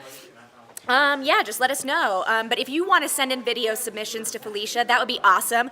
All you have to do is send them to Ask Mrs. Jones at dailyblastlive.com. Leo's got that graphic up for you right now. But yeah, we'd love to hear your questions about retirement, money, anything like that. Just write us in and we'll be sure to get it to her. She's a great resource for that. She helps me with my finances. So it's really awesome to get her advice on stuff we all want to know. Questions like, what's an IRA? What's a Roth IRA? Things like that it's like we should know, but we just don't. We don't teach them in schools, so a lot of us don't know those things. So it's great to have Felicia around. Send us in your questions and send them to her. Ask Mrs. Jones at dailyblastlive.com. All right, bye, guys.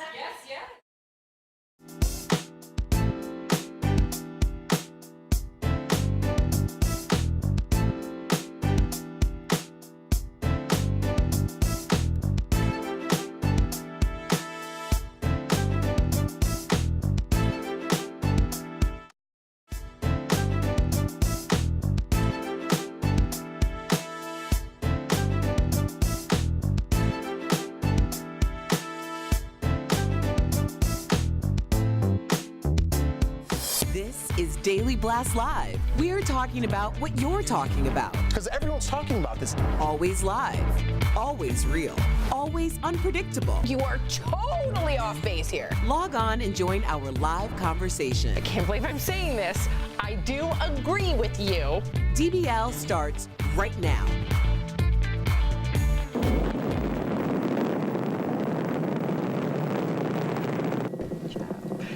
Wow, exactly 50 years ago today, Apollo 11 blasted off on its historic mission to the moon, and America was forever changed. Welcome to DBL. It is Tuesday, July 16th. I'm here with Tori, Jeff, Al, and I'm Sam. Let's get started. Well, on this day, 5 decades ago, 3 men, Neil Armstrong, Michael Collins, and Buzz Aldrin, bravely took off on their mission to the moon, and today we are celebrating that landmark achievement. Take a look.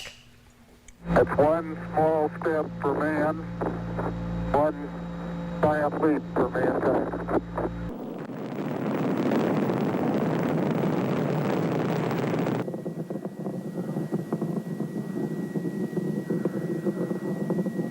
Tranquility Base here. The Eagle has landed. Oh, geez, that's great. Is the lighting halfway decent? Yes, indeed. They've got the flag up now, and you can see the stars and stripes on the lunar surface. Isn't that cool?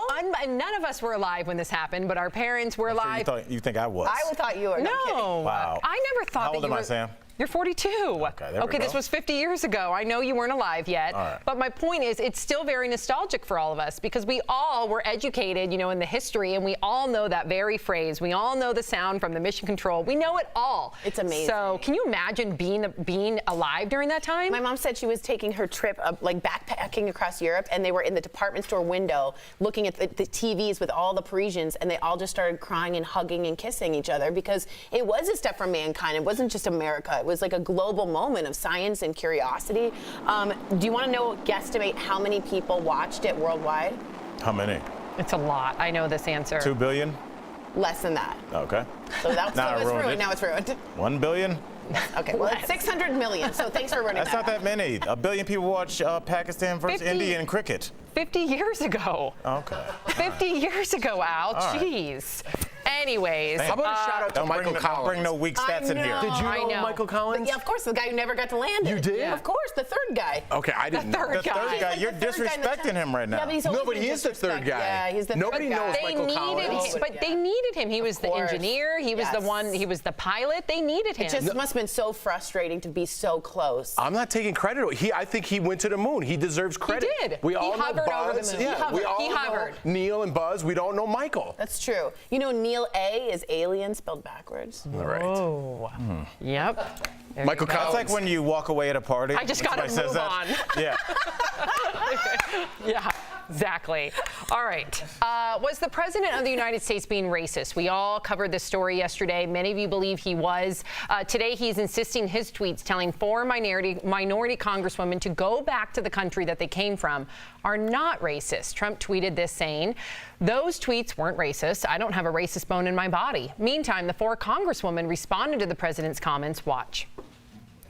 The first note that I want to tell children across this country is that no matter what the president says, this country belongs to you. I encourage the American people and all of us in this room and beyond to not take the bait. This is a disruptive distraction from the issues of care, concern, and consequence to the American people. This is the agenda of white nationalists. Whether it is happening in chat rooms or it's happening on national TV, and now it's reached the White House garden. Wow. And here's where it takes a really personal turn, as many of you on social media are now sharing your own stories of when you were told to go back to your country. Some celebrities, like comedian Kumail Nanjiani, who tweeted, "I've heard go back to your country many, many times. Most recently was about a month and a half ago in LA. It hurts my feelings every time." And Padma Lakshmi tweeted her experience, saying, "Go back to your country is a taunt to immigrant kids here on the playground. It's a threat I get from unhinged people in my DMs. And it's also something the President of the United States says to strong women of color who oppose him." Now, you know, on the show, we always try and see both sides. On this one, there is no other side. You know, you got to denounce racism when you see it. But do you think, Al, by people sharing their own personal stories, that it will somehow, because I saw Republicans and Democrats sharing their personal stories about when they were told to go back to your own country, do you think that it will somehow become a more empathetic learning, hopefully, experience, considering that we now have a lot of people sharing their personal experiences? I don't know if this is anything to learn from. If you don't know not to tell somebody that, it might be a little late in the game. That might just be who you are. And again, I'm all about But what everybody. about young kids I appreciate that, but what about young kids on Twitter who are, because we do see this happen on the playground, right? And you could argue that children are a product of their environments. Do you think that a young child who may think this is okay in their own home, but maybe they'll hear a lot of stories and then they'll break that pattern, well, I so to think speak? that's the difference. I think that people are more exposed to the rest of the world. It used to be just whatever your dad and your grandfather said was law. Exactly. And now you see on YouTube and you see another community out there, you see other groups of people that don't look like you, that you identify with. And I think this is where, unfortunately, this strategy might backfire, because the younger generation will see how repulsive this kind of language is, and it will break, and they won't have that same generation that used to come up right behind them and be like, well, my daddy said, my daddy said. Now they'll be like, I think my dad's a jerk. I think that's the difference. I think what you're saying now is that this is his campaign 2020. We know this now going in. It's going to be Trump. It's going to be nasty. It's going to be racist. It is racist. Even the Minneapolis. But he says he's not racist. Well, he is. I mean, the journalists are calling it the racist tweet. This isn't a yes or no question. This is blatant racism, and you have to call. Sometimes you just have to take a stand, Republican or Democrat. Agreed. Right? So they're calling it that. But what Sam said and what you said is so interesting. You said it's the tweet of the century, and what you meant by that is go back to your own country is like a line that in the 1940s, 50s we heard, right? And now it's being switched to a different generation which finds that completely repulsive. So that line will be the end of that generation and the beginning of a new. I think this tweet will go down in history. This has been used by everybody that came here new. They said it to the Italians when they got off the boat. They said it to the Irish when they got off the boat. Jews, obviously black people go back to Africa. It's been forever. It's just what you do when you want to let somebody know that you are other. Gosh. Native Americans must be like, you're the only ones who can talk. I don't even, unbelievable. All right, let's switch gears. A former U.S. women's soccer team player is coming under fire right now. Ashlyn Harris is calling out Jaylene Hinkle after Jaylene said the team, quote, wasn't a welcoming place for Christians. Harris says, our team is about inclusion. Your religion was never the problem. The problem is your intolerance and you are homophobic. You don't belong in a sport that aims to unite and bring people together. You would never fit into our pack or what this team stands for.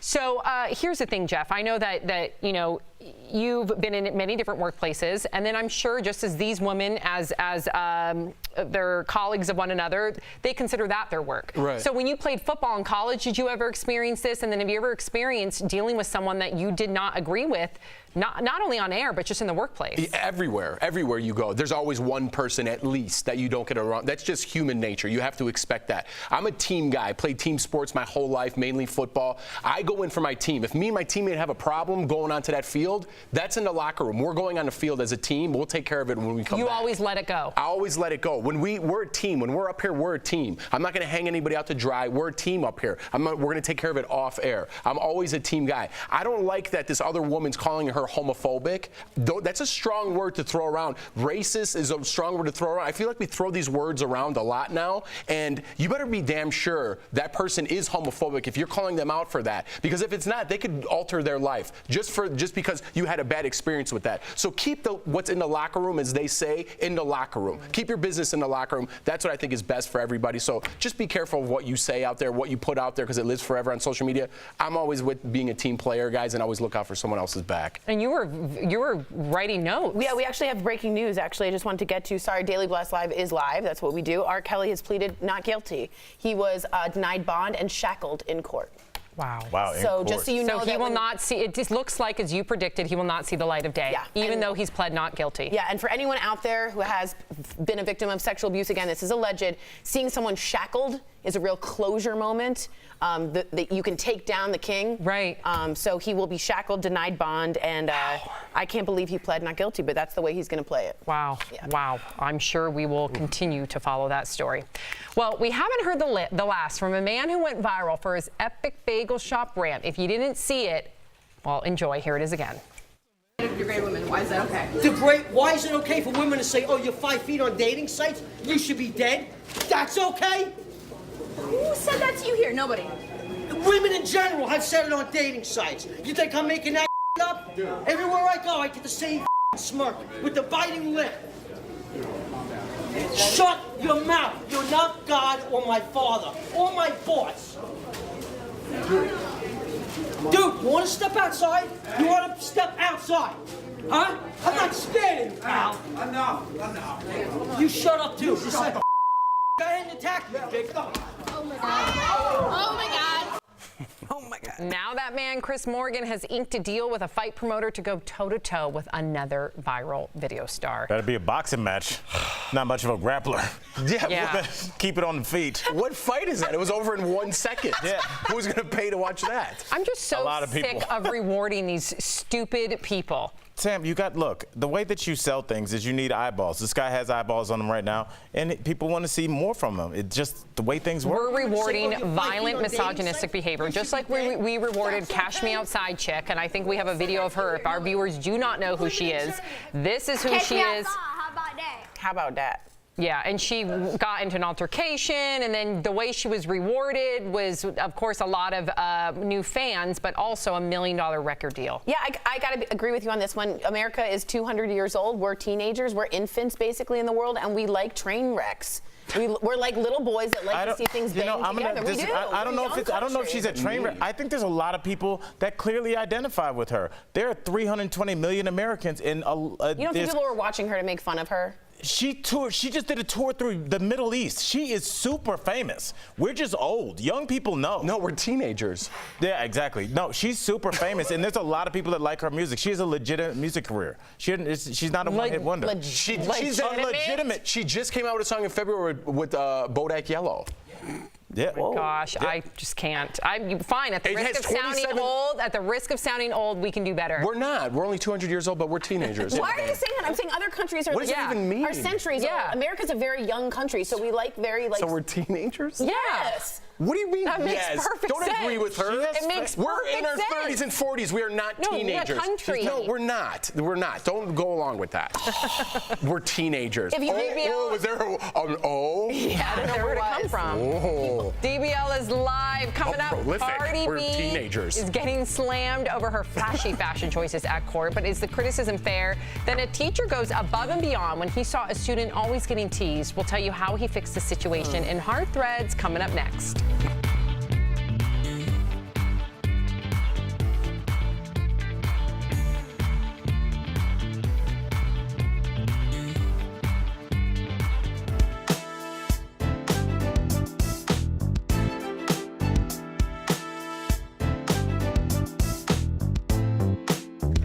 DBL Nation. Kelly Schubert here with the DBL Digital team. I am tracking all the breaking and trending news as always, but I think we're going to go to the desk and chat with the host. There's something fun going on over here. Hey guys, what's happening up here? Here, let's say it to the audience. What's happening? No one knows anything. Jeff has a retraction. You have a retraction? I have a retraction. We are teenagers. Oh my God. That's not his Has no- retraction. No, I guess I said Jeff has no. a That's retraction. ridiculous. No, it's not. I don't want to hear that. It's Bodak Yellow. What is this? It's Kodak Black. Kodak Black, but I called him Bodak Yellow, but that was Cardi B's song, Bodak Yellow. Potato. All right. Yeah, you could go but ahead. she's really famous. Like you, Dude, 27 million views. I didn't just know checked that. she's super famous. With little baby. Like, No, thank you. I Yeah, don't I'm support good. that. Look and That see. vid- did you somebody- watch that video? Kelly, can you tell us how many Dude, they're followers she has on smashing it Instagram? he has a new song, and it's like, this not bleed. Yeah, bleed, yeah. bleed. It's That's all not she says bleed. the whole time. Yeah, but I don't wanna she support got more her. zeros than I do, so hey. How many followers? Can we guess? I'm 27 million. I'm gonna No, say. followers, I'm gonna say she has. Beautiful. I'll say she has 4.5 million followers.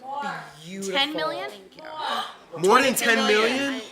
30? Tori Devlin, feel better. What? Sam. Stunning. Catch Me Outside Girl has Stunning. 16.8 Cash me million followers. outside. How about 16.8 that? Million. That's That's not like okay. hey. That's Yeah. not okay. Look at Tori's face.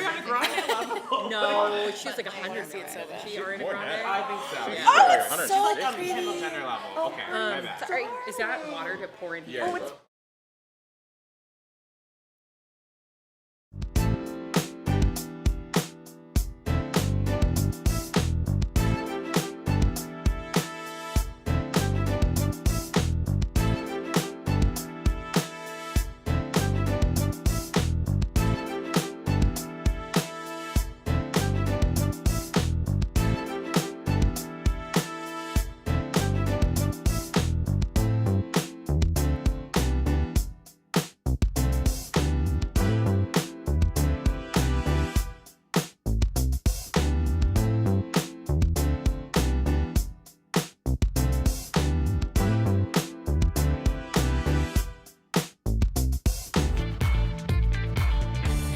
Welcome back to DBL. It is time for Fifth Host, when we talk about what you're talking about. An Australian TV host shocked viewers when he revealed that his 4-year-old son believes he's Princess Diana reincarnated. When the boy was 2, he pointed to a picture of Diana and said, "Look at me when I was a princess." He also described her favorite castle and named a sibling of hers who died before she was born. So DBL Nation, do you believe in reincarnation? Al looks skeptical, but take it away, Al. I do believe in love after life. How does that? Dang it. Oh, How does that Sharon, go? do you believe in life after love? Oh, I never knew. You kind of sound like her. Maybe you're well, she's still alive. Okay. Dennis from Facebook one, Al. says reincarnation makes the most sense of life after death. Yeah, Dennis, I'm just gonna say this, man. How come no one is ever reincarnated into just a regular dude? How come no one was just like Benny that lived in Youngstown in the early 20s? I just don't buy it. It's always a celebrity, and that's the way you end up on TV. So I don't know. I'm calling this one out, Tori. I feel you. Yolanda from Facebook says, I totally believe this could be possible. Have you ever seen babies giggle and smile on their own as if someone is playing with them? They're connected spiritually more than us. I completely agree, Yolanda, that babies and children do seem more spiritually attached, and I totally believe this kid might think that. I just think it's a little exploitive when it's like a Today Show presenter and her kid, and it makes me feel very uncomfortable for some reason to pick Princess Diana. So I'm actually really uncomfortable with the whole thing. Mel from Facebook says, I also think it's ironic that people usually say that they are someone famous in a past life. Exactly, Al. I also think a 2-year-old wouldn't have known that Princess Diana was a deceased icon. Huh. You know, I believe in a lot of things that a lot of people don't believe in. This, unfortunately, I do not believe in. You know, it's like, I think it's a little dangerous. How long are you going to play this charade of that? My son thinks he's Princess Diana. Like, you're going to keep doing that? He's got to eventually know that he's not Princess Diana and he has a whole life to live. So, gotta be careful. It could affect him, right? Absolutely. At school, It'll be a big, think about if you kind of peak at 4 or 5 years old, where you're on the Today Show and you're doing the float. You're going to keep that up the rest of your life. And then all of a sudden, now you just go back to being a regular kid and you're like, what is this? Yeah. And then you're going to play that character because you got a little taste of the limelight, and I feel like that could affect the person's life. Or you feel you're expected to because of your parents, right? Carly from Facebook says, is this TV host just trying to go viral at the expense of his kid? Well, many people do think that there's self-serving or nefarious purposes here. I don't know. Maybe this kid really Was Princess Di reincarnated? But it does feel a lot exploitative. Yeah, all right. And finally, Jamie from Facebook says, I hope I'm a princess in my next life. Jamie, I feel the same way. I want to be a beautiful princess. But, you know, that's another thing is like no one's ever reincarnated as a bad person. No one's ever like, I was Genghis Khan. You know, it's always somebody cool. I think they do. They do. Remember in Defending Your Life? Oh, remember that? With Mel Brooks. Oh, so the movie, the made-up movie? Okay. Very solid No, but point. I think crazy people like think that they're like Charles Manson coming back or something. You know, I think that does happen. Gosh, yeah. No thanks. All right, thanks for writing in. Coming up on DBL, a Bachelorette frontrunner sex shames Hannah B, and she ain't having it. We'll break down all the drama. And next, the incredible act of empathy a teacher showed his student. That's coming up in Heart Threads next.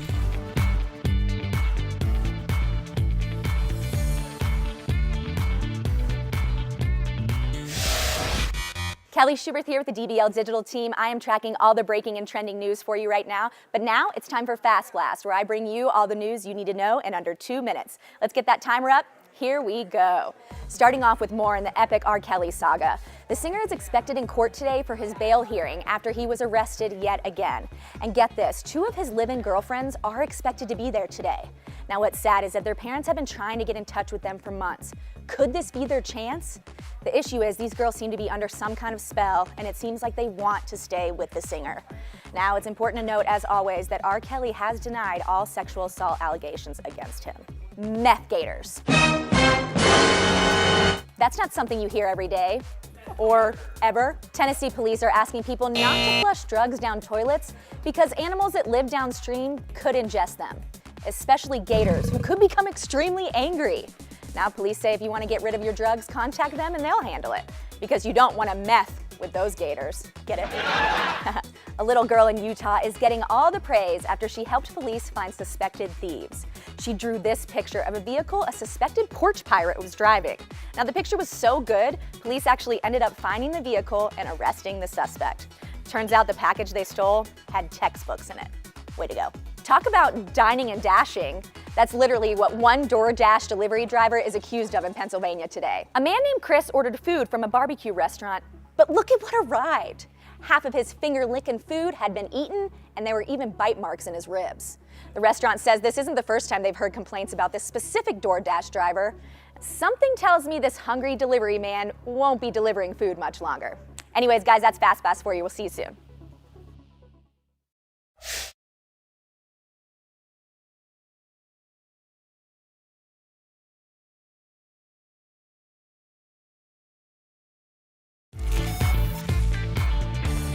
Welcome back to DBL. Today's Heart Threads is all about self-confidence.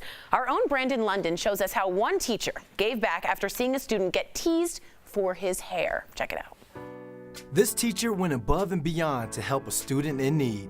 Major Jones teaches English at a Georgia middle school. He realized one day that one of his students was always looking dejected. Every day I would notice that he would come in with his head down. When Major asked him about it, he learned he was being teased for his hair. Can't you take off your hood for me? He was like, I never get a haircut. And after that, it was just like, wow, that's something that I know I could do. Major gave him a fresh new cut for free, astounding the other students the next day. Students returned back to class, it was just, they all were just like, and like for the rest of the day, no one had anything to say to him. Major posted a photo of the haircut, which quickly went viral. For him, it's all about making sure his students feel comfortable in school. The students here, they want to be seen in a positive light. So.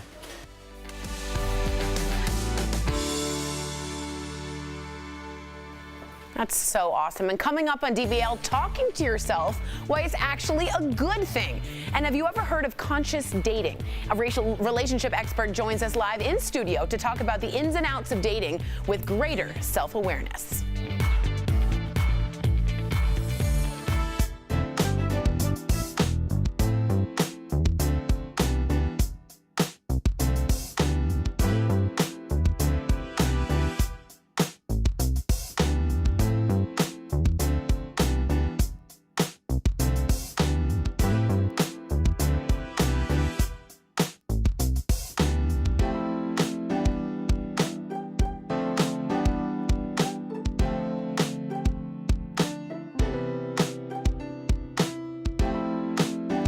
have an ongoing fight about what color this dress is. I'm going with persimmon or tangerine. Now, Leo has called it coral.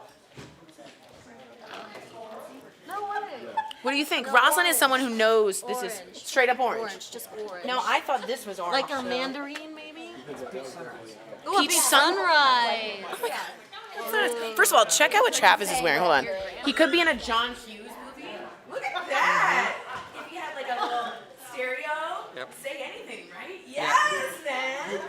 Right on. So let us know your piece of summer wear and what you think is a good summer wear. I always like to wear really bright colors in the summer.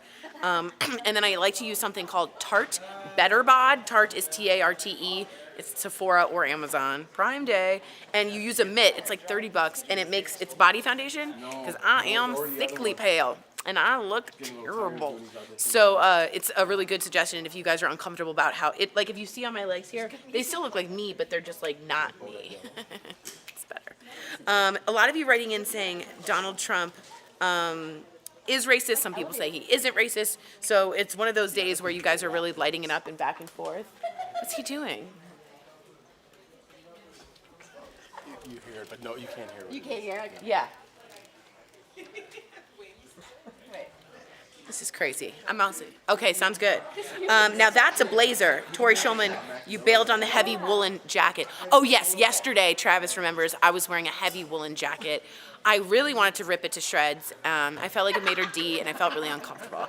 So today it's all arms out, suns out, guns out, right? What? Which way did the gun show? Is it this way? I can't take it. All right, guys, let me know your favorite piece of summer wear clothing that you always get. Again, I'm a halter top. I like a lot of arm, and I like bright colors. We got Travis in the 80s outfit, kind of a linen, kind of rocking that linen work. What is your go-to summer wear outfit? I'm gonna go ask the guys up here. See you soon.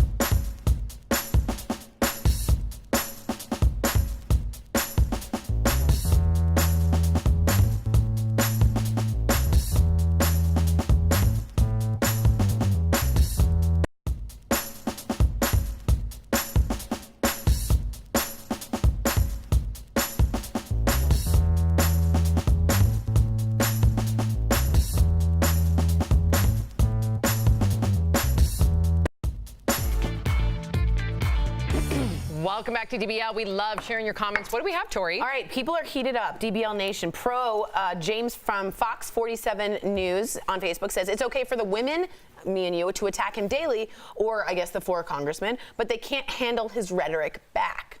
And Angel on King 5 St. Louis says, I have to agree with the president. If you hate America, go be happy elsewhere. However, Margot says, hey, I'm part Native American. We say Trump needs to go back to his country, LOL. So really, really strong. And they're coming in one at a time, and they're back and forth. So write us in and let us know how you feel. This is the interaction part of the show. I just think that, where the narrative gets mixed up is, people assume when someone's trying to make the country great for everybody that they hate this country. And I don't think those 4 women or anybody that's asking for our country to be better is hating on our country. I just think that they're holding our country to the high standard that our country should be held to. And that's called patriotism. So, but hey, we welcome all your opinions. That's what this show is about. So thank you for writing in. We hear you. We love you. You love me? I do love you, Al. You know I do. Here's what's coming up next on DBL.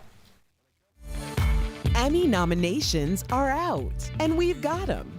The snubs, the surprises, and everything in between. Then, a Bachelorette contestant sex shames Hannah B. The words that you're saying are just really not okay. Why she's not taking it lying down. And looking for love at any age. A relationship expert is live in studio to talk about how conscious dating may be the key when DBL comes back.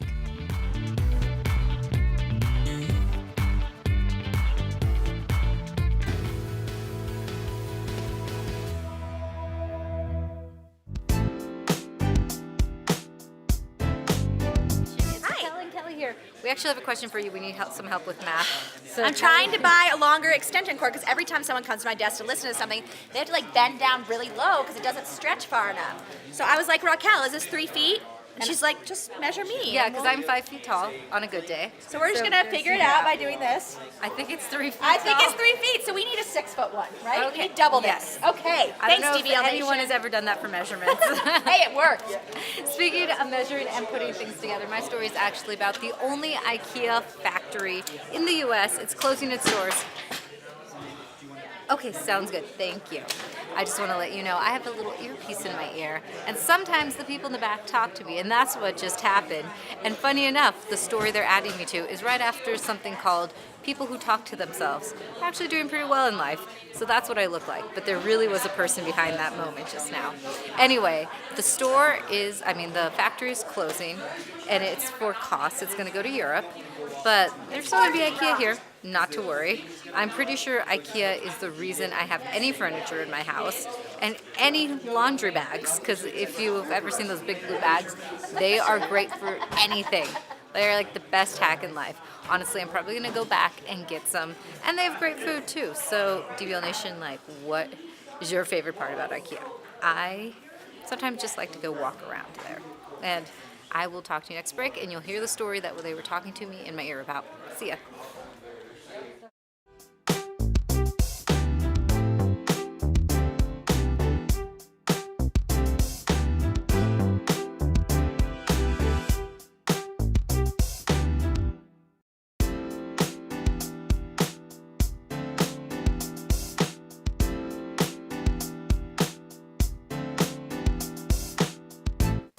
This is Daily Blast Live. We're talking about what you're talking about. Because everyone's talking about this. Always live, always real, always unpredictable. You are totally off base here. Log on and join our live conversation. I can't believe I'm saying this. I do agree with you. DBL starts right now. 3, 2. Welcome to DBL. Let's get started. The Emmy nominations are in, and it's no surprise what show is dominating. Game of Thrones got 32 noms, the highest for any show in a year. That includes nominations for Outstanding Drama Series, plus Emilia Clarke and Kit Harington for lead actor and actress in a drama. HBO got more nominations than any other network. Veep was nominated for Outstanding Comedy Series. Julia Louis-Dreyfus is also nominated for lead actress.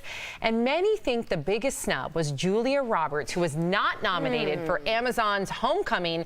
And a big surprise was for actress Joey King. She was nominated for her role as Gypsy Rose Blanchard in Hulu's The Act. Check out her emotional reaction. Wow!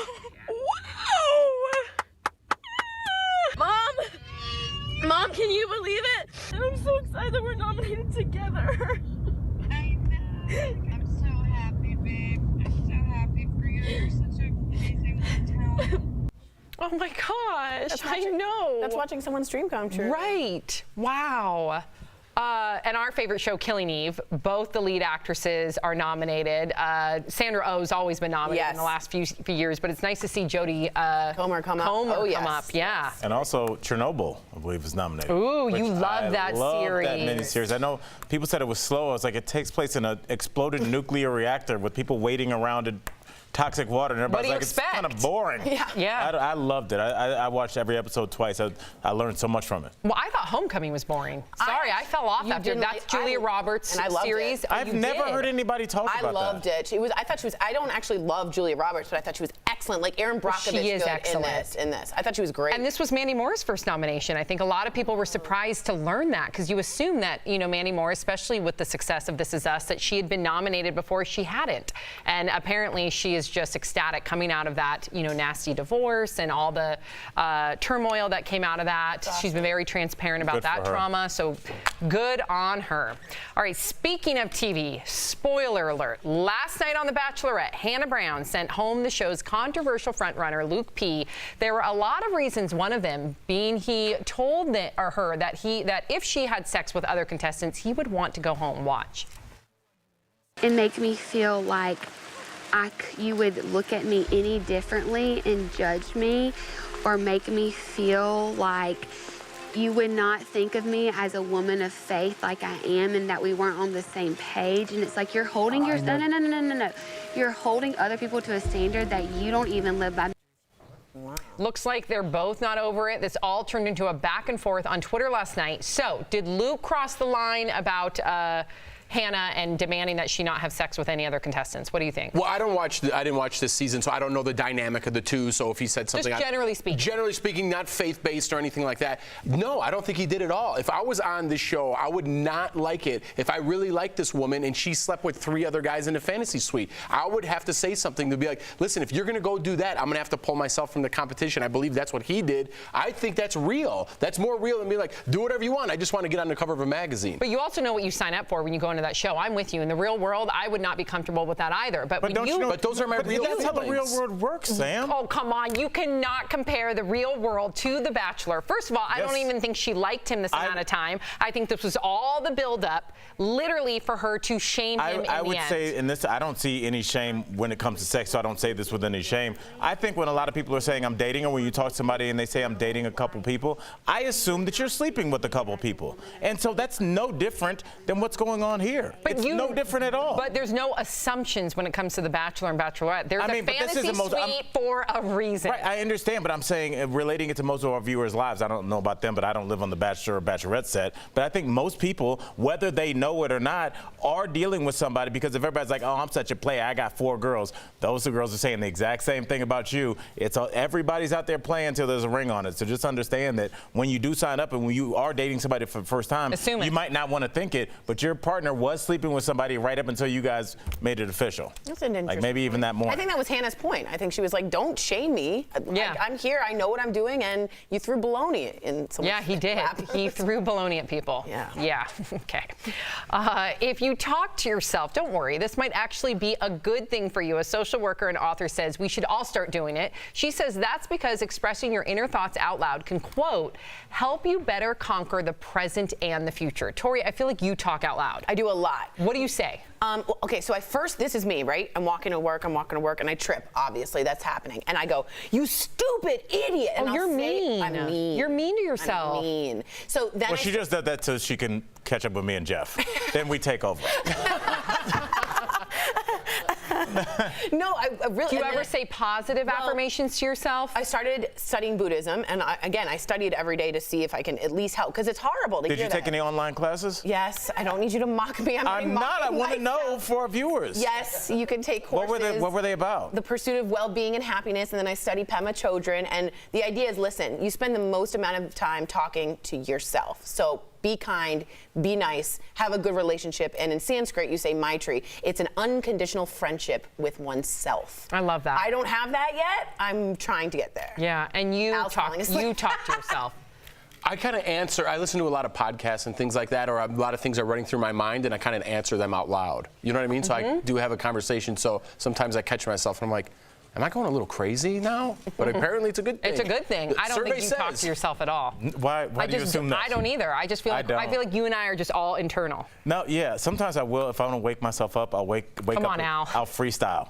No. Yes. Yeah, 42-year-old man freestyling in his bed. Give us a feeling. Absolutely not. No, because we don't know what's coming out. It's not all going to be for TV. But yeah, I do that to wake myself up. But I don't know about talking to myself. Do you guys ever talk badly about yourself in your heads? Oh, yeah. I talk badly about myself all the time. But like you, I love positive psychology. I read all those books, a lot of Buddhist books. So I have to, it's almost like a ping pong match in my head. I gotta quickly have the positive affirmation kind of like squish and drown that negative thought. Oh my goodness, I didn't know where that was going.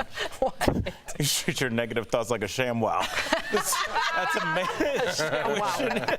Wow. Get rid of it. Oh. All right, that's okay, it works. Time Magazine's list of the most influential people on the internet is out. Is it me, Sam? Has the news at the moment. No, Al, it's Al, not. I will write you on the list next year, because right now it's a mix of politicians, musicians, and royalty. Prince Harry and Meghan Markle broke protocol when they launched their own Instagram account in April. And less than 4 months, it's gained 9 million followers. followers. Plus, it's where you get to see the latest royal baby photos. President Donald Trump and New York Congresswoman Alexandria Ocasio-Cortez are also on the list. Now, they may be on the opposite ends of the political spectrum, but their social media power can't be denied. Now, rounding out the list is Cardi B, Lil Nas X, and Ariana Grande. Did you know Ariana is actually the most followed musician with 159 million followers? Wow, the power of your fingertip. Like a superhero. Literally, boop, millions of dollars in this fingertip, her fingertip. Wagging your finger in my face. I have a question.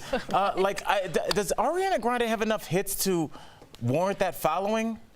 Yeah. What are her hits? What do you I don't mean know. to warrant that following? Can you name some songs that were popular? The Cash Me Outside girl has 16 million No, but I'm saying followers. 160 million followers. Like, we should be able to rattle off. It's not just her singing, it is also her relationship with Pete Davidson. Like, she's a social media, pop culture kind of person. Can you name one of her songs? 7 Rings. 7 Rings. Dangerous Woman. What? You kind of mumbled that one. I love that Raquel up there is already listing them. Get it, girl. Yeah, She was in Raquel. that. Wait, can we go to Raquel real quick? God is a Woman, 7 Rings. Yeah, girl. Yeah, like all her hits and all her collaborations. I would say she has about 10 hits. I will look that up. Yeah, I bet you Al right That now. sounds like a really big fan. Let me go look up her hits. Look, if I'm telling you, if she was really good, we would know her songs. Well, I'm sorry. Some people do. Where are they? Are they in this room? There's about 50 people here. You're not old. Yeah, I am.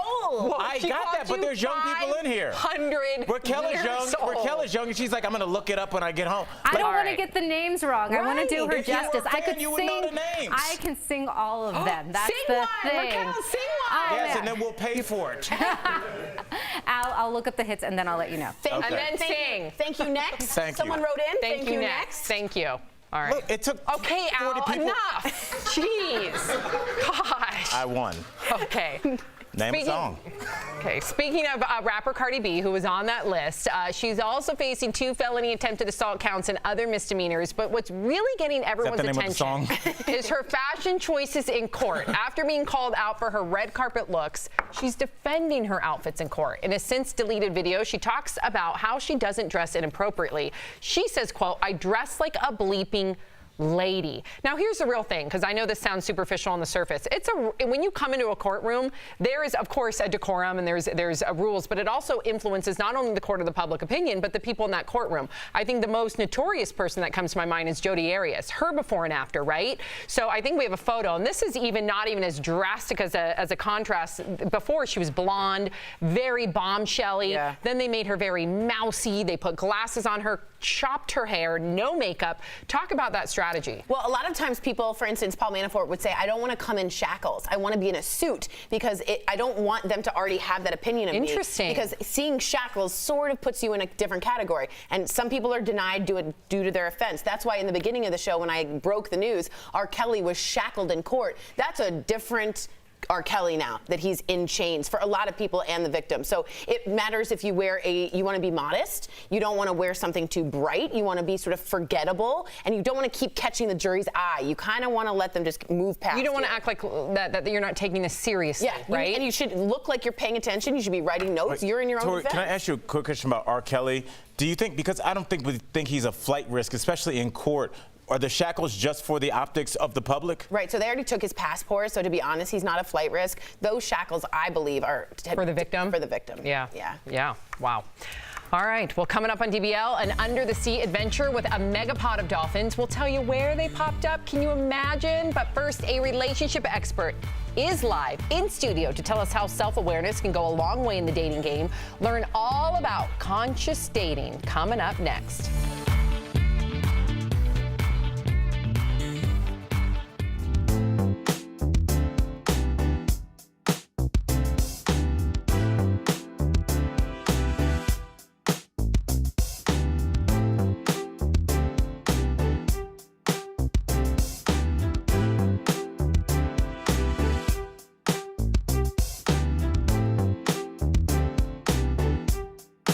Brianna guess. Yep. How many followers, and you guys at home can guess, you. does The Rock have? Don't look it up. The Rock, The I Rock. would say If you don't 40 know- million. 40 million? Okay. Let's hear Brianna, from what do Adam. you think?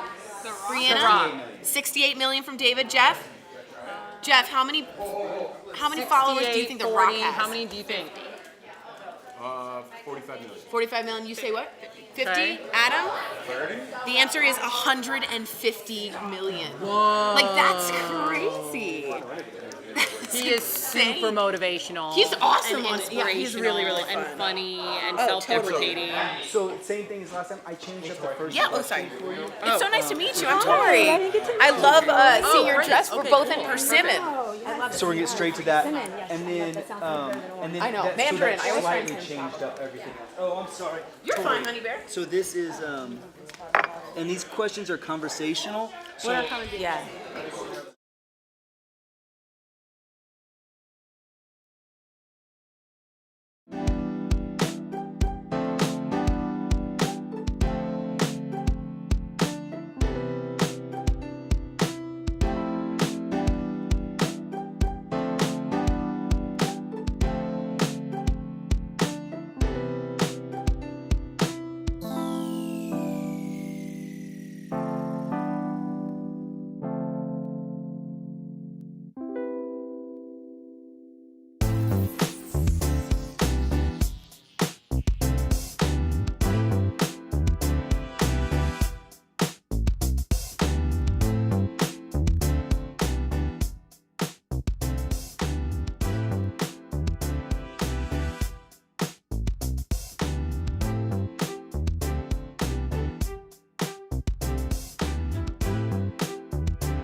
Welcome back to DBL Nation. It's your lucky day because we are joined by relationship expert Angela Holton to talk about conscious dating in your 40s, 50s, and 60s. So, Angela, for our viewers watching right now, if they're dating or if they've seen red flags, what are some red flags that they should be looking out for? Yes, one of my favorite is that he doesn't follow through with commitments early on. If he's not calling back when he says he's going to call back, if he's not sticking to the date on Friday, if he can't stick to the small things, he might struggle with the larger commitments and the long-term commitments. Really So good point. look for him to call when he says he's going to call. I know it happens sometimes, but he should be consistent. All right, weed him out. If not, weed him out. The little things. Explain conscious dating a little bit, and how does it affect the relationship? Yeah, so conscious dating is about dating with intention, dating with awareness, dating with self-love, and really being a mirror reflection to yourself. And noticing that people that show up in your life are also being mirror reflections of what's inside of you. So be intentional about dating. Be mindful as if you would be when you're looking for a house, buying a car. You're deliberate, you're intentional, you're learning about yourself, and you're focused on becoming that person and not looking for that person. It almost takes the stress out of it, right? Because it's like you're already complete yourself. You don't need anybody else to complete you. Absolutely. That's great. I love that. That's a goal I'm trying to get to. So I want to know, what are some common dating mistakes? What are the holes we keep falling into? All right, so number one I hear and I see around with women is that they're not dating online. And dating online is really the number one way to meet someone today. If you're not online dating, you're missing out on a huge, huge demographic of potential dates.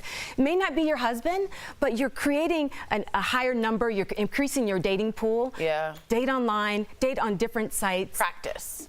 And women who aren't dating, they're missing out on meeting someone. Yes. They're not just going to show up at your door. Right. It'd be nice if they did. Unfortunately, But yes. get out there and date with the intention, I'm going to learn something about myself by going out with this person. Not is this person going to complete me. Right. Wow, that's beautiful. So for some of our viewers right now that are watching and they're either struggling with dating or they're about to begin dating or they're hesitant dating, what tips could you offer them right now? Okay. So first, focus on your self-worth and your self-esteem before you get out there. Because if you're not feeling good about you and you don't like you, who else is going to like you? And if you don't like you, you're going to attract predatory behavior or relationships that aren't going to be healthy for you. You're going to make the same choices over and over again, right? That's huge. Be kind to yourself. Date with fun and compassion. Don't be hard on yourself, right? You know, you may not be for one guy, but someone else may be crazy about you. So don't take rejection too personally. Yeah. Right? You know, be confident. You know, again, I mentioned dating different websites, different dating sites. Put yourself out there. Wear a red lipstick. Do something you haven't done before. Yes. Own it. Wear the orange or red dress. Yes. What is most contagious? What do men see the most? Confidence. Yeah. Am I right? Yeah. What is Confidence. why you what I'm what? is happening to you right now? She was getting into it. I was getting excited. Her advice is fantastic. Yeah, it is smart. I didn't say anything. I was being enthused along with the beautiful women. No, he's not disagreeing. He's just embarrassed because I kept saying yes. Kind of like a Meg Ryan moment. I apologize. And now all of a sudden it's my fault. That's exactly what I was doing. How about this? I'm going to shoot this out of a cannon. Do you have a number of how many dates you go on before you could have sex? Ooh. Sorry, Hertz. All right. It's a good one. I think that's totally individual. No rules. Circumstance. No, it's what. You know, as long as you're doing it because you want to do it. And I'm speaking for women. You know, feel comfortable making that decision. That you're not doing it because you feel pressured. You know, make sure you have thought about the precautions. Make sure you thought about where this man is showing up in the relationship. Is he serious? Is he intentful? You know, if you just want to date and have fun, that's fine too. There's no judgments. Just don't judge yourself afterward. Well, I have a question for you. I'm the person that gets really mad at myself. Can you just fake it if you don't really feel that confident? Can you fake it until you make it? Men don't Fake mind, what? I'll be honest with you. No, I personally think confidence is one of those things you can, it enters the room before you do. Okay. You can smell confidence and you can own it, right? Yep. And, you know, desperation also. You can sniff that out too. You can sniff that out. So confidence is something you can practice and you can work at. So focusing on your goals, focusing on the things you've been good and successful at, not focusing on your mistakes, reframing your mistakes. Love it. You know, focus on the positive things you've done in relationships. Beautiful. Beautiful. So nice. Great advice. Angela, thank you so much for joining us. And DBL Nation, if you want to learn more about conscious dating, visit lovesanctuary.com. And coming up on DBL, financial advice to help keep your retirement goals on track. Dollars and cents coming up next.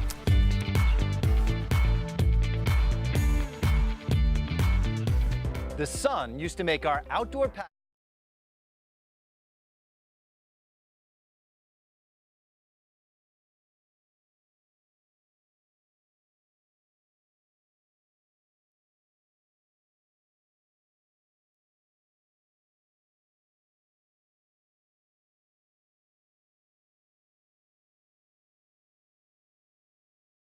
Hi guys, Kelly Schuberth here. I'm here with Angela. She is a relationship expert. So I've got a question for you. We have someone in the studio who has a scenario. So they've been talking to someone on a dating app for a while, on the phone and on text.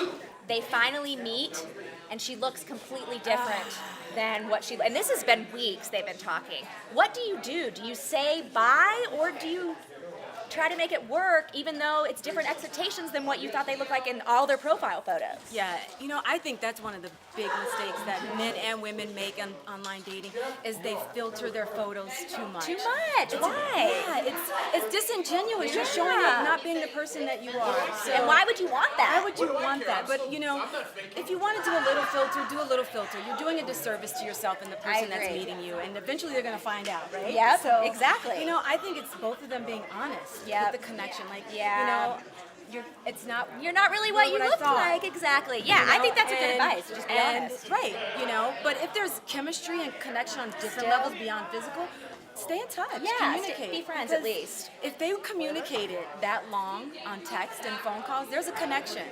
And There's a sometimes connection. There's something there and still. sometimes I agree. We need to see and look through our hearts and not through our eyes You're all the so time. right. Okay, next question. Yes. Another scenario in the studio. What would you say to someone who's been dating someone for 6.5 years and she's waiting for him to propose? Is he ever going to propose? And they've had the conversation? Oh, yeah, they've had that combo. Do they live together? Oh, yeah. Okay, so well, you know, here's the thing. It's difficult. I'm not judging whoever this person is, but, you know, if you give the man everything up front and you're playing the wife, he doesn't feel any reason to make you the That's wife. what my mom says. We're talking about me here. Oh, oh, it's totally fine. It's an ongoing joke in the studio. Don't worry. Angela, thanks for joining us. She'll be with us next hour, too. Bye. Bye. Absolutely. My wife appreciates it all. Let's take our first question. It's actually a video question from Sue Ellen. So let's take a look. How can I save for retirement when I'm still paying off debts? I feel like there's just never enough money to do both. So the question is, how can Sue Ellen save for retirement while still paying off of her debts? You know what? Sue Ellen first needs to take advantage of her job's 401k plan. That means money for retirement. Then we're going to follow the 1090 rule, and then we're going to pay off high impact debt. All right, so what's the 1090 rule? Well, the 1090 rule is just a little fun rule that I love to say. We're going to put 10% of your income toward retirement, the other 90% toward paying off debt and lowering living expenses. I like that. Yeah. I like that. So when you do the 10 rule, so you're saving that. Are you putting that directly into a 401k? What are you doing with that 10% Actually, savings? we're going to we're going to put as much as we can into a 401k, then we're going to piggyback into an IRA and then other investments. But the biggest thing with having debt is that we got to get rid of that debt so that we can put more money into retirement. I think that's important, especially with student loans and things. People can't get out of their debt. They're paying off the interest, not even the loan at some point. Exactly. Yeah. So that's what you got to do. Get rid of that debt first. Yeah, but we can put that 10% into some retirement so that you don't feel too bad about what you're doing, but definitely focus on that debt. Felicia, thank you so much on behalf of my family and the DBL Nation. Thank you for the great tips. Thank you for having me here. Always a pleasure. Always a pleasure. All right, guys, so submit your financial questions for the next Dollars and Cents. Please email askmrsjones@dailyblastlive.com. And for information about life insurance and retirement planning, call John Hancock at 1-800-978-0663. We'll be right back. Promotional consideration is brought to you by Goodyear. Beauty Blasters, what's up? It's Jeray for the Slay, and today we're talking about that skin that slays. Now, you all have beautiful skin. Don't get me wrong, everyone's beautiful on the inside or whatever, but sometimes we need to update that skincare routine a little bit more to get that glow. Okay, did y'all catch that? That glow. All right. Now, for today's topic, we're talking about toning and the joys of using a toner. Now, it's not as crazy as it used to be. I know you guys are all rolling your eyes at home thinking, oh my gosh, here we go. He's going to talk about some sea breeze. Not today, honey. Toners have changed a lot over the years, and as much as we all hated using them when in our teens and how much it dried out our skin with all that alcohol content, in today's world, we actually have much more toners to fit every type of skin type. It's not just for oily or acne-based skin anymore. So let's go ahead and break down a couple for you guys. My favorite is using a gentle toner, something that will simply help to make sure to take off any remnants of makeup after you wash your face and before you apply your moisturizer onto your skin. Now, you don't want it to be too drying and you don't want it to be too active at the same time. So to start, I love the First Aid Beauty Exfoliating Toning Wipes. Now, these guys are little circle pads that are predisposed with serum in them to help to make sure that we are brightening, hydrating, and keeping that skin looking beautiful, honey. Okay. Now, another thing you can also use is a oil control toner. These guys are still out here, but we don't have to use that high alcohol content once again. One of my favorites for these guys is actually from Ole Hendrickson, or you can always check out the Ultra Facial Oil Control Toner from Kiehl's. This guy is amazing for balancing out your skin if you might be a little bit excessively oily, and it's also going to help to make sure that we're minimizing and tightening those enlarged pores if you're more on the oily skin type. Now, another great toner is going to be for radiance in the skin. This guy is one of my favorites and what I use on my skin every night. Peter Thomas Roth Glycolic 8% Toner is amazing for improving radiance and uneven skin tone as well. Now, for all of these, all you want to do is either take it out of the package or take a separate cotton round and go ahead and disperse your product onto your cotton, taking it from your T-zone outwards to make sure that we're smoothing any of that extra makeup right off of our skin and applying the serum where we need it. Now, you guys check out some of those toners. There's every type of toner from drugstore to prestige. So let me know your favorites down below or write me on any social media platform at Jeray for the Slay. We'll see you guys next time.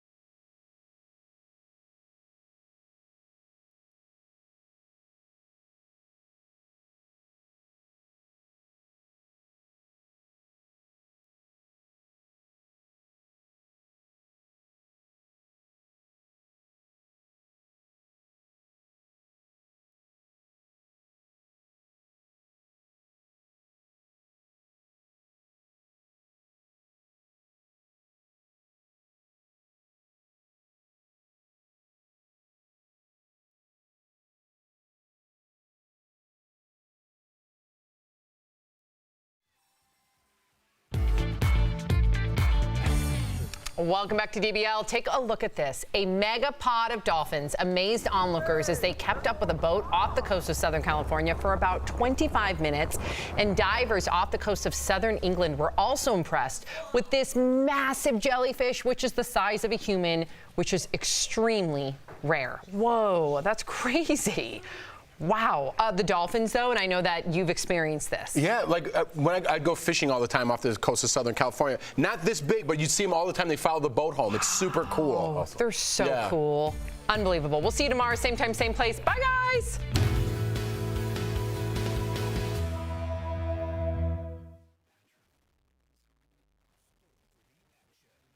Hey guys, Kelly Schubert here. Let's see if we can do a dolphin noise. Anyone else? No? Just go for it. Tongue pop. I did it, but I thought you guys might try it. Okay. Tori left me for this break. We were supposed to chat about something, and then she left and said, I gotta go do something. So I said, okay, bye. Have you ever seen something beautiful like that, like the dolphins? I actually went on a cruise one time, and I looked out, and there were whales. It was pretty awesome to see whales that close. See anything beautiful like the dolphins? Yeah, like the dolphin, like seeing a phenomenon like that. Like that's not something that everyone gets to see. Big Chris here with us. We were just chatting about. I think I went to Hooters once. I don't know. Do you guys get it? That was funny. Yeah. That was good, Chris.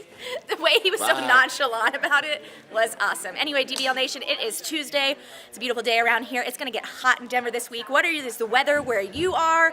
I know there's a heat wave going across the entire country. 41 million people under heat alerts right now. So let us know if you're dealing with that heat. Again, it's supposed to hit 100 here on Thursday. So going to be hot. Very exciting conversation. Let's go see what Al's doing. Hey, Al.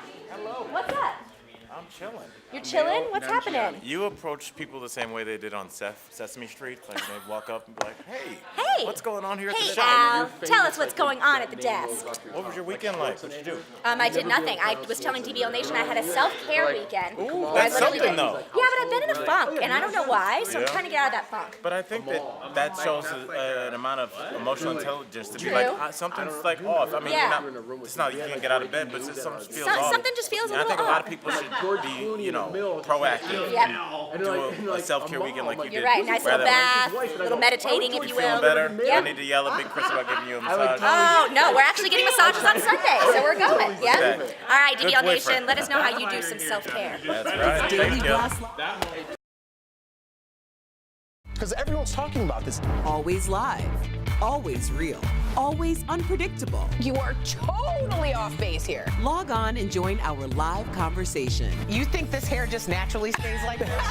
DBL starts right now.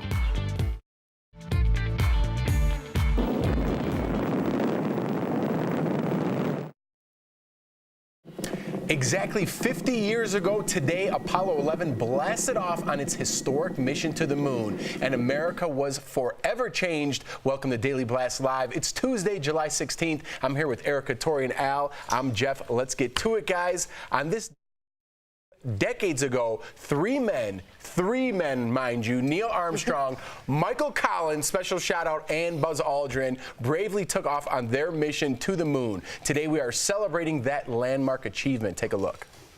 It's one small step for man, one giant leap for mankind.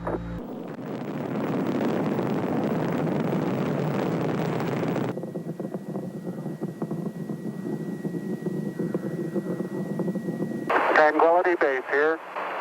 The Eagle has landed. Oh, geez, that's great. Is the lighting halfway decent? Yes, indeed. They've got the flag up now, and you can see the stars and stripes on the lunar surface. Couldn't they let Michael Collins out just for like Oh my God. Like, listen, Buzz, get in here, take the wheel. I'm going to step out. You know what I Explain mean? Michael Collins. Michael Collins. So three people went to the moon that day, or on that excursion, but he never got out. He hovered above the moon while the other two got out, Neil and Buzz. But it's like, dude, let me get out too, man. You know what I mean? And now Michael Collins, what's up? I'm with you, homie. And all follow on social media. You know, and it's like, it's bad because at a party, people are going to ask, like, oh, you went to the moon. Do you have any pictures? You'd be like, I was in the shuttle, I man. hovered. Like, yeah, Sure right, you right. were. Yeah, Sure you it's were. like, so we're hashtag pro Michael Collins Day today. How about that? So here's some really cool facts about Michael Collins too, but not really. They went to the moon with computers that were less powerful than normal calculators. That's literally how they went. Neil Armstrong brought Wright brothers part of the plane to show that not only fly, but they can fly all the way to the moon. A piece of wood, Did they put it leave on it there? the moon. Oh, it's cool. now back. Some of the things they brought in their PPK, their personal press kit, is in the Smithsonian. Some of it, but some is still left there, including photographs. And what's really crazy is they had 25 seconds left of fuel when they landed. Oh my goodness. That was it. How did we not know that? So get this, they were landing and they saw boulders where they were supposed to land, and it was to a T because it's weight, right? Fuel is weight. And he said, I got to change it. And he did so much changing that at the end, they had 25 seconds left. You think Buzz Aldrin and Neil Armstrong left a little plaque like, hey man, don't tell Michael, let's just leave this here. Oh my God. I do feel that for Michael was here on the ground. Michael was here. He technically wasn't here, so let's just put our two names on here. That's All right. terrible. We love you, Michael. Give us a call. All right, guys. Was the President of the United States being racist? Today, he's insisting his tweets telling 4 minority congresswomen to go back to their country they came from are not racist. Trump tweeted this saying, those tweets were not racist. I don't have a racist bone in my body. Meantime, the 4 congresswomen responded to the president's comments. Let's watch. The first note that I want to tell children across this country is that no matter what the president says, this country belongs to you. I encourage the American people and all of us in this room and beyond to not take the bait. This is a disruptive distraction from the issues of care, concern, and consequence to the American people. This is the agenda of white nationalists. Whether it is happening in chat rooms or it's happening on national TV, and now it's reached the White House garden. And people on social media are sharing stories of when they were told to go back to their country, like comedian Kumail Nanjiani, who tweeted, I've heard go back to your country many, many times. Most recently was about a month and a half ago in LA. It hurts my feelings every time. And Padma Lakshmi tweeted her experience saying, go back to your country is a taunt immigrant kids here on the playground. It's a threat I get from unhinged people in my DMs, and it's also something the President of the United States says to strong women of color who oppose him. Yeah, you know, I like what Padma said. You have to understand that if you are a person of color in this country, we didn't just have to start thinking about this in 2016. Like, it's interesting to me when people get on social media and they start spewing all of these things that they've just thought of like 2.5 seconds ago. As 38 years old, I've lived in 2 different Americas. I've lived in America where I was on the west side of Chicago and I was one of a very homogenized group of black people. I've lived in the suburbs where I was one of one black person. I can do that math. Yeah, Thank you, Erica. So it's not as though when people are talking about racial dynamics in this country, I really have to dig that deep to figure out where I stand or what my experiences have been.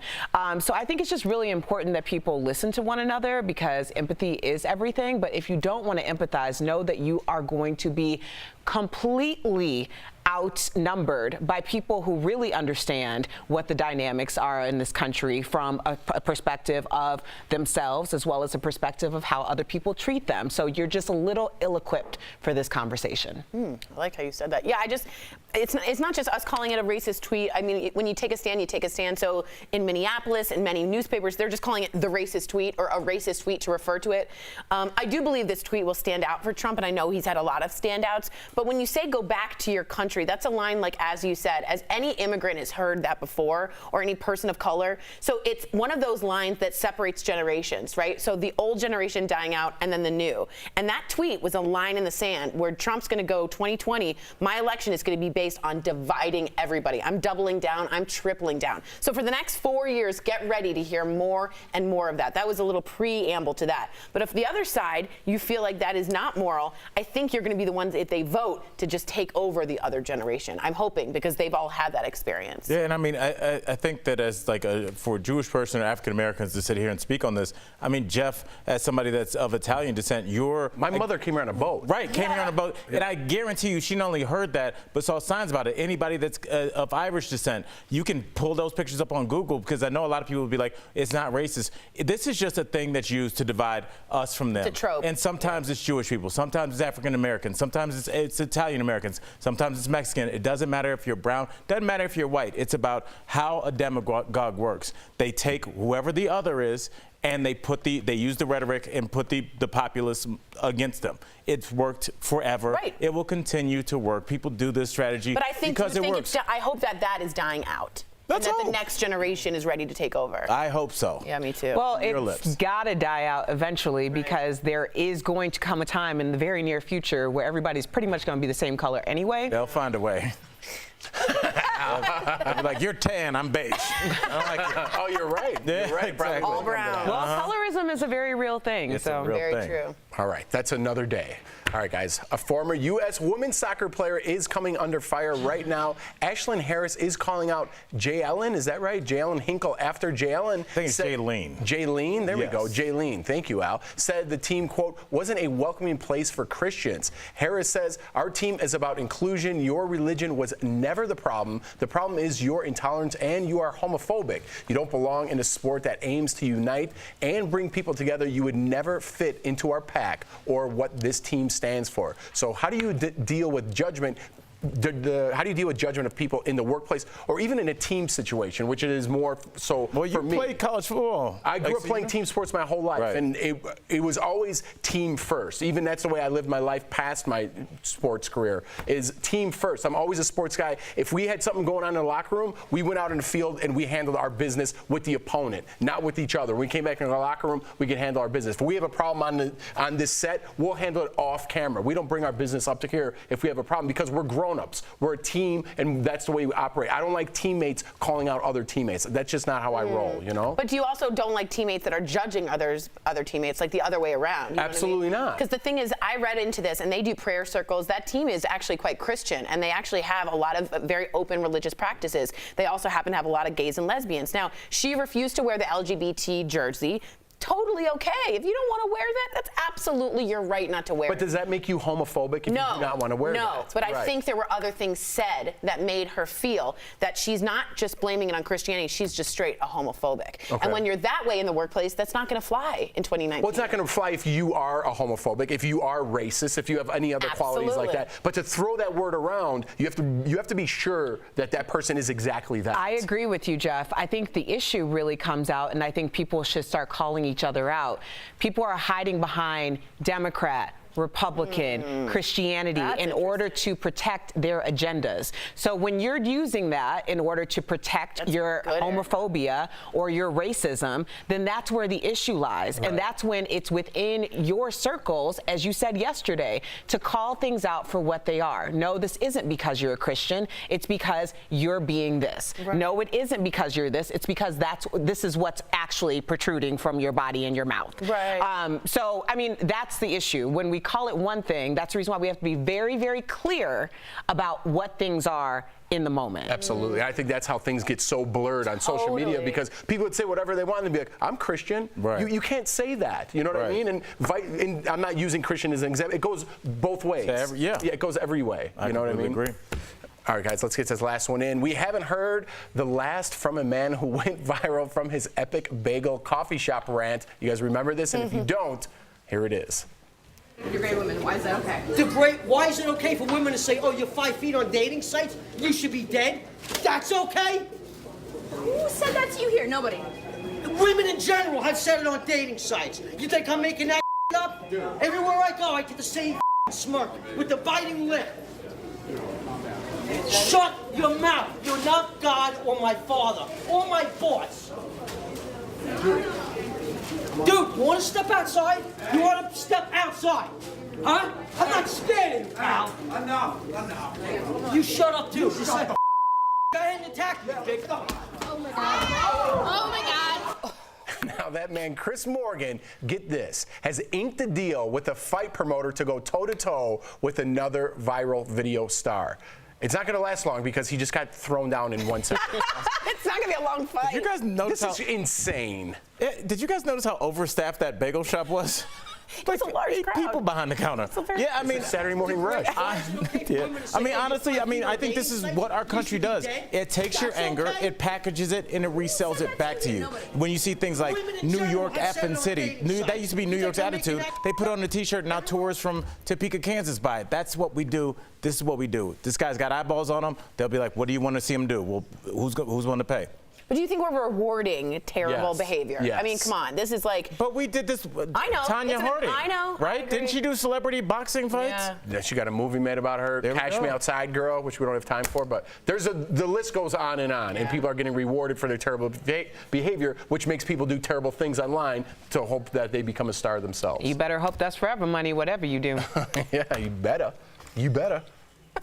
DBL is live.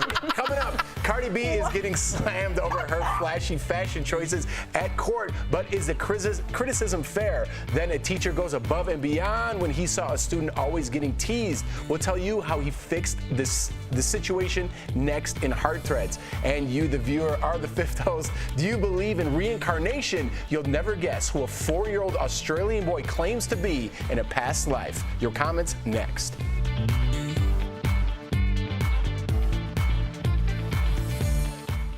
You dream, you...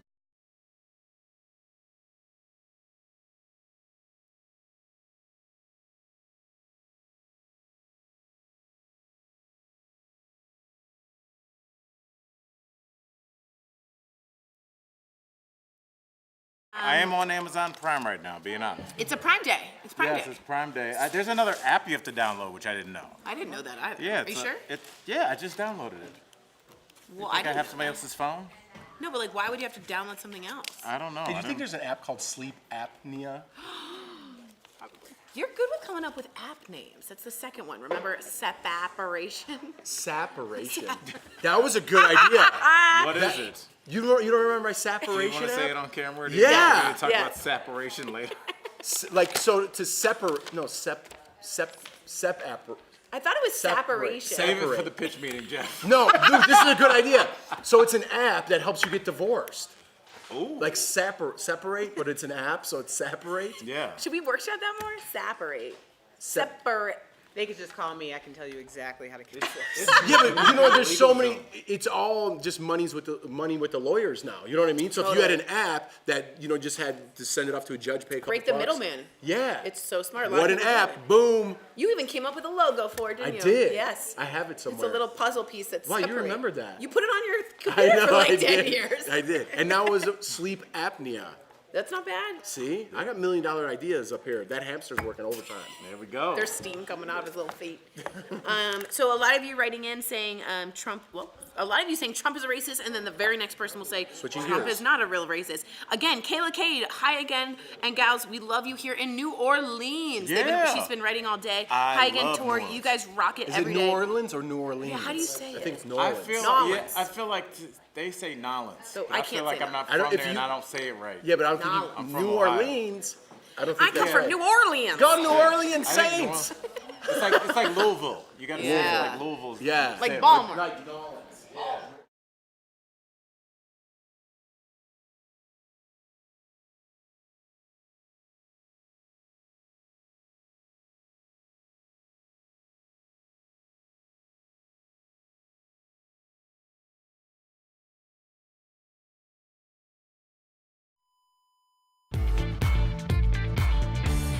Welcome back to DBL. It's time for Fifth Host, and we talk about what you're talking about. An Australian TV host shocked viewers when he revealed that his 4-year-old son believes he's Princess Diana reincarnated. When the boy was 2, he pointed at a picture of Diana and said, "Look at me when I was a princess." He also described her favorite castle and named a sibling of hers who died before she was born. So DBL Nation, do you believe in reincarnation? Well, Sandra from Facebook says, my granddaughter knew of things that my mother used to do and they never met. She would say to her mom, when I was your granny, but she stopped after she turned 5. I have heard of this. I too have a niece who would communicate and talk about a friend who died in the 1800s in a fire, and knew where her burial site was and a lot of other details that were far more sophisticated than any child that age should have known. So I can't explain that. Now, believing that he's Princess Diana, maybe he got a lot of information while in his mother's womb. I don't know. This is odd to me. You're like, I gotta be honest. Yeah, I don't know if I'm with this, but we'll see. Let's talk to Mitch from Facebook. Says, far out. I just got the chills. And full disclosure, me reading the prompter, I thought it said, I just got to Chili's. And I was so much more jealous. I was like, I want to go to Chili's, get that appetizer. Baby back rib. I mean, it's a 4-year-old. Most of them think they're Iron Man. This one thinks it's Princess Diana. It doesn't matter. Are they getting interviewed? Who cares? Chili's does have the coldest draft beer, just so you know. They chill their mugs. It's cold. Yes. It's cold. And then with okay. So Marcos from YouTube says, children are angels learning to become human again. That's a beautifully said. Look, from somebody that's never taught children. School teacher. I taught middle school for 5 years. I'd like to hear that same sentiment. Well, I do think young children do have a more intuitive sense with pets and with ghosts or the people in the afterlife. But I don't know. This seems like too famous. It's a Today Show presenter who says my kid is doing this. It feels a little stage dad exploitive to me, so I don't really love this. Kids are better with pets? No, like young kids. Have you asked the pet that after it's been poked in the eye for the 4th time that afternoon? Tail pulled out? No. The dog whisperer says if you need to control the dogs, the child is actually more instinctual than the adult. The adult will be like, sit, and the kid will be like. Well, tell that to Spike after my niece Evelyn, aged 10 months, grabbed his tail and ripped out his fur. I don't know. She was training. We'll work that out. She was using her intuition. Sharon from Facebook says, I don't know about you, but I think this smells fishy to me. It does smell a little fishy. I mean, you do at some point have to tell that boy you are not Princess Diana, so you need to move on with your life. I think a good tweet would have been, what in the reincarnations? Wow, you're right? That's what I would have tweeted if I were you guys. Very well. I think you're it's gonna just the Chili's. No. Is this what in the morning meeting we said buttoning it up for the 2 o'clock hour? Is this what you're talking about, Bert? I thought it said Chili's. So. I got excited. You don't like Chili's? Hey, I love talking about Chili's. Maybe our boss, not so much. Yeah. Coming up on DBL, a bachelorette frontrunner sex shames Hannah B. Oh, no, she didn't, and she ain't having it. We'll break down the drama, and next, the incredible act of empathy a teacher showed his student, and Heart Threads is next.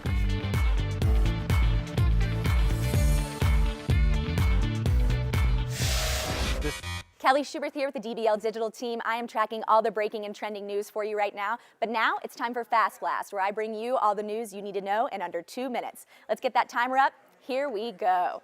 Starting off with more in the epic R. Kelly saga. The singer is expected in court today for his bail hearing after he was arrested yet again. And get this, 2 of his live-in girlfriends are expected to be there today. Now what's sad is that their parents have been trying to get in touch with them for months. Could this be their chance? The issue is these girls seem to be under some kind of spell, and it seems like they want to stay with the singer. Now, it's important to note, as always, that R. Kelly has denied all sexual assault allegations against him.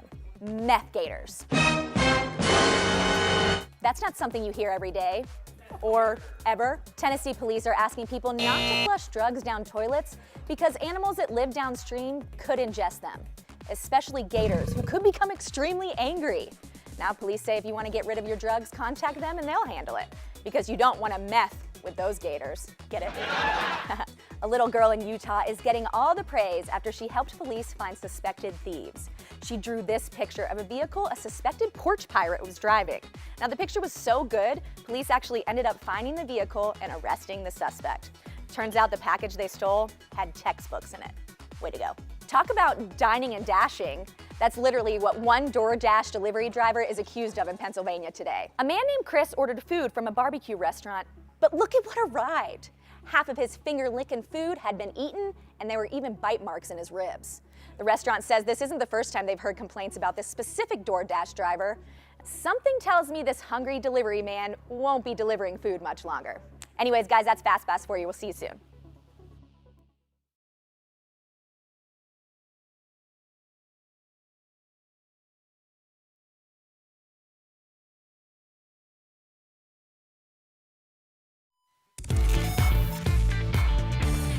Welcome back to DBL. Today's Heart Threads is all about self-confidence. Our own Brandon London shows us how one teacher gave back after seeing a student get teased for his hair. Check it out. This teacher went above and beyond to help a student in need. Major Jones teaches English at a Georgia middle school. He realized one day that one of his students was always looking dejected. Every day I would notice that he would come in with his head down. When Major asked him about it, he learned he was being teased for his hair. Can't you take off your hood for me? He was like, I never get a haircut. And after that, it was just like, wow, that's something that I know I could do. Major gave him a fresh new cut for free, astounding the other students the next day. Students returned back to class, it was just, they all were just like, and like for the rest of the day, no one had anything to say to him. Major posted a photo of the haircut, which quickly went viral. For him, it's all about making sure his students feel comfortable in school. The students here, they want to be seen in a positive light. So.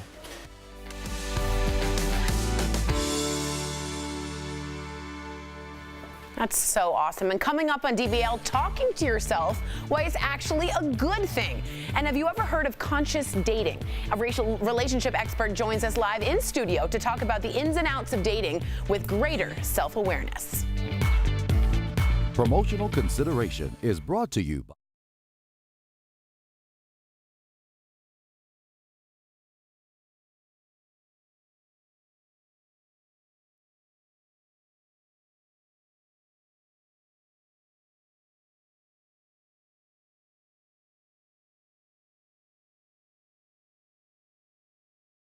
So we got some really cool news. Yesterday we did a really nuanced conversation about the Holocaust Memorial, if you guys remember, in Berlin. It's actually not the Holocaust Memorial. It's about murdered Jews in Europe. It's very specific. And I kind of agreed that Pink's kids should be allowed to run free and laugh. And it was kind of a controversial statement and to take, but Pink just wrote us, retweeted it, and said this made me cry. So thanks to Pink. And we love her, and we think that's awesome, and we hope that we bring more nuanced conversation to the table. I think that's really rad. That's really cool. Yeah. Yeah. It's really, really yeah, cool. I just honestly, the way you explain the two different, we joke around a lot, but Tori's one of the smartest people I've ever met, and one of the most emotionally intelligent people I've ever met. The way you explain the difference with the different Holocaust memorials Yeah, the and how spaces. they're different. Totally. It's just like, it's the whole point of life. It's not just being like, it's like, they're different things. They're two different things. Yeah, I think you you're know? right. I think to be honest, art history, although it doesn't really get you a ton of jobs, I had an art history background, and you learn what the difference is in interactive outdoor sculpture and a very sacred Holocaust memorial. That's an artistic choice. A lot of people didn't like the Vietnam Memorial. If you don't know, Maya Lin was 21 and at Yale in an architecture class, and the U.S. government opened it up to a contest for anyone to send in their applications anonymously. She won. Her teacher even did an application, and people hated it. It was a black slab, and the people said it's a slab in the middle of our country. And what people didn't realize is it's black so that you can see a reflection of yourself against the names. And as you see yourself, it gets bigger and bigger, like you're drowning in an ocean of names. And it writes right up to the Washington Monument. And it really is one of the most touching and emotionally interesting memorials that you'll ever see. Maya Lin went out to be an amazing architect, and but at 21, Do you she think came that up with stands that. out on your resume? Yeah. What have you done? You imagine your resume's right Vietnam behind Memorial. hers. I did the Vietnam. I was Jeez. like, I volunteered at Girl Scouts of America for 4 years. I worked at my dad's shop over the summer. I worked at a factory. No, her professor applied and didn't get, her architecture professor applied at Yale and didn't get I would his just be piece. like, so guess who's not coming to class? Yeah, I anymore? think I'm good. I'll take that A and I need you to get out of my face. It's true. This is my office now. Yeah, I'm the captain now. She also made a sculpture at Yale when women were first allowed in at Yale. And it's a spiral, and it starts with like 3 women, then 5 women, then 10 women, and it gets bigger and bigger. And it's at Yale right now. So she's a really prolific architect. Wow, what's her name? Maya Lin. 21 years old, anonymous, and of Asian American descent. So it's like really interesting. And it was anonymous. Very cool. All right. I like the jacket the is jacket rad. is everything. Very cool.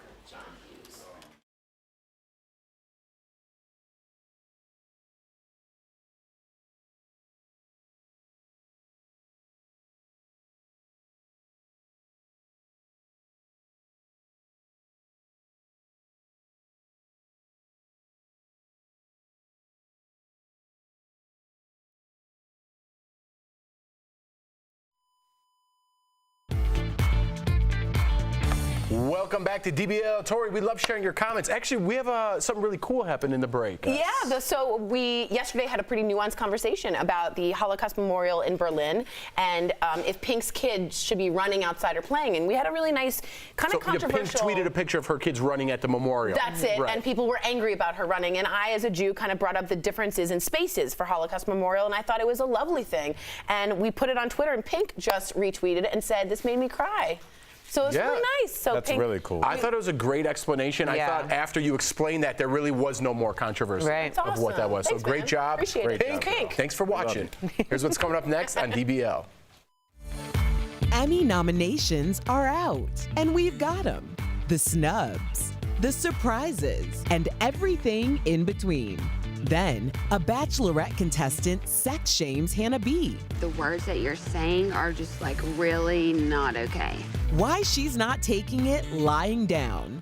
And looking for love at any age. A relationship expert is live in studio to talk about how conscious dating may be the key when DBL comes back.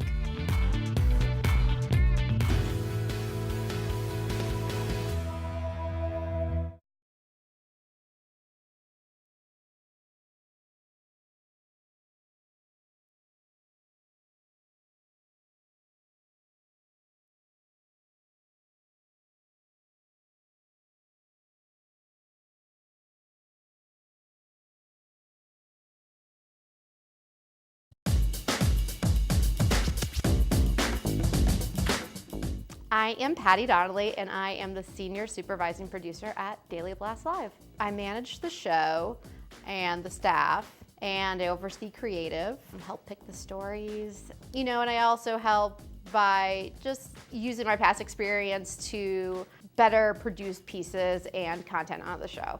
A typical day at DBL for me starts at 6:30 in the morning, and that is super early.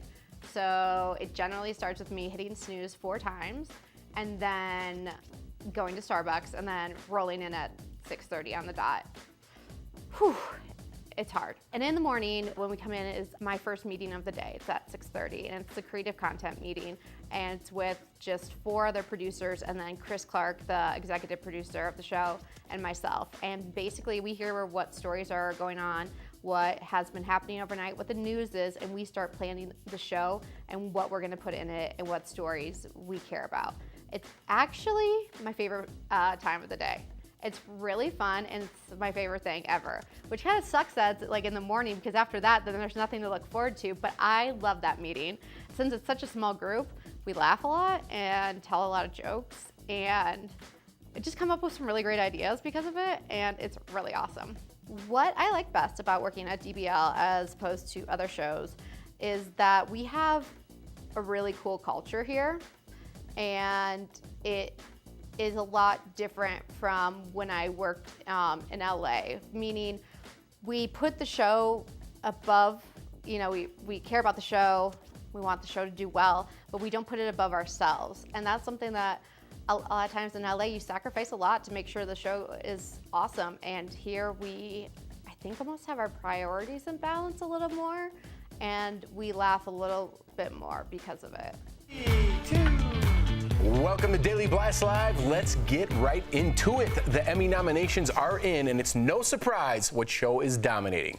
Game of Thrones, Erica, your favorite, got 32 noms. The highest for any show in a year. That includes nominations for Outstanding Drama Series, plus Emilia Clarke and Kit Harington for Lead Actor and Actress in a Drama. HBO got more nominations than any other network. And Veep was nominated for Outstanding Comedy Series. Julia Louis-Dreyfus is also nominated for Lead Actress, and many think the biggest snub was Julia Roberts, who was not nominated for Amazon's Homecoming. A big surprise was for actress Joey King. She was nominated for her role as Gypsy Rose Blanchard in Hulu's The Act. Check out her emotional reaction. Wow!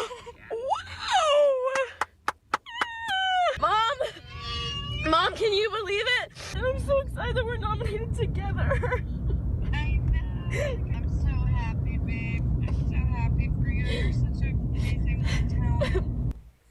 Beautiful. Beautiful. I like that. I'm really, I don't watch that show. I don't know who that is. I didn't watch Julia Roberts' show either, but I am a huge fan of Veep, which I'm surprised you do not watch. I can't believe that. Trust me, it has nothing to do with politics or anything. Well, it does do with politics, but I hate politics is what I'm getting at, and I love the show. Right. And Julia Louis-Dreyfus is awesome, and all of her supporting cast is awesome. Great show. She's done really, it's a great show. Well, I am so happy for my favorite show of all times, Game of Thrones, but I also...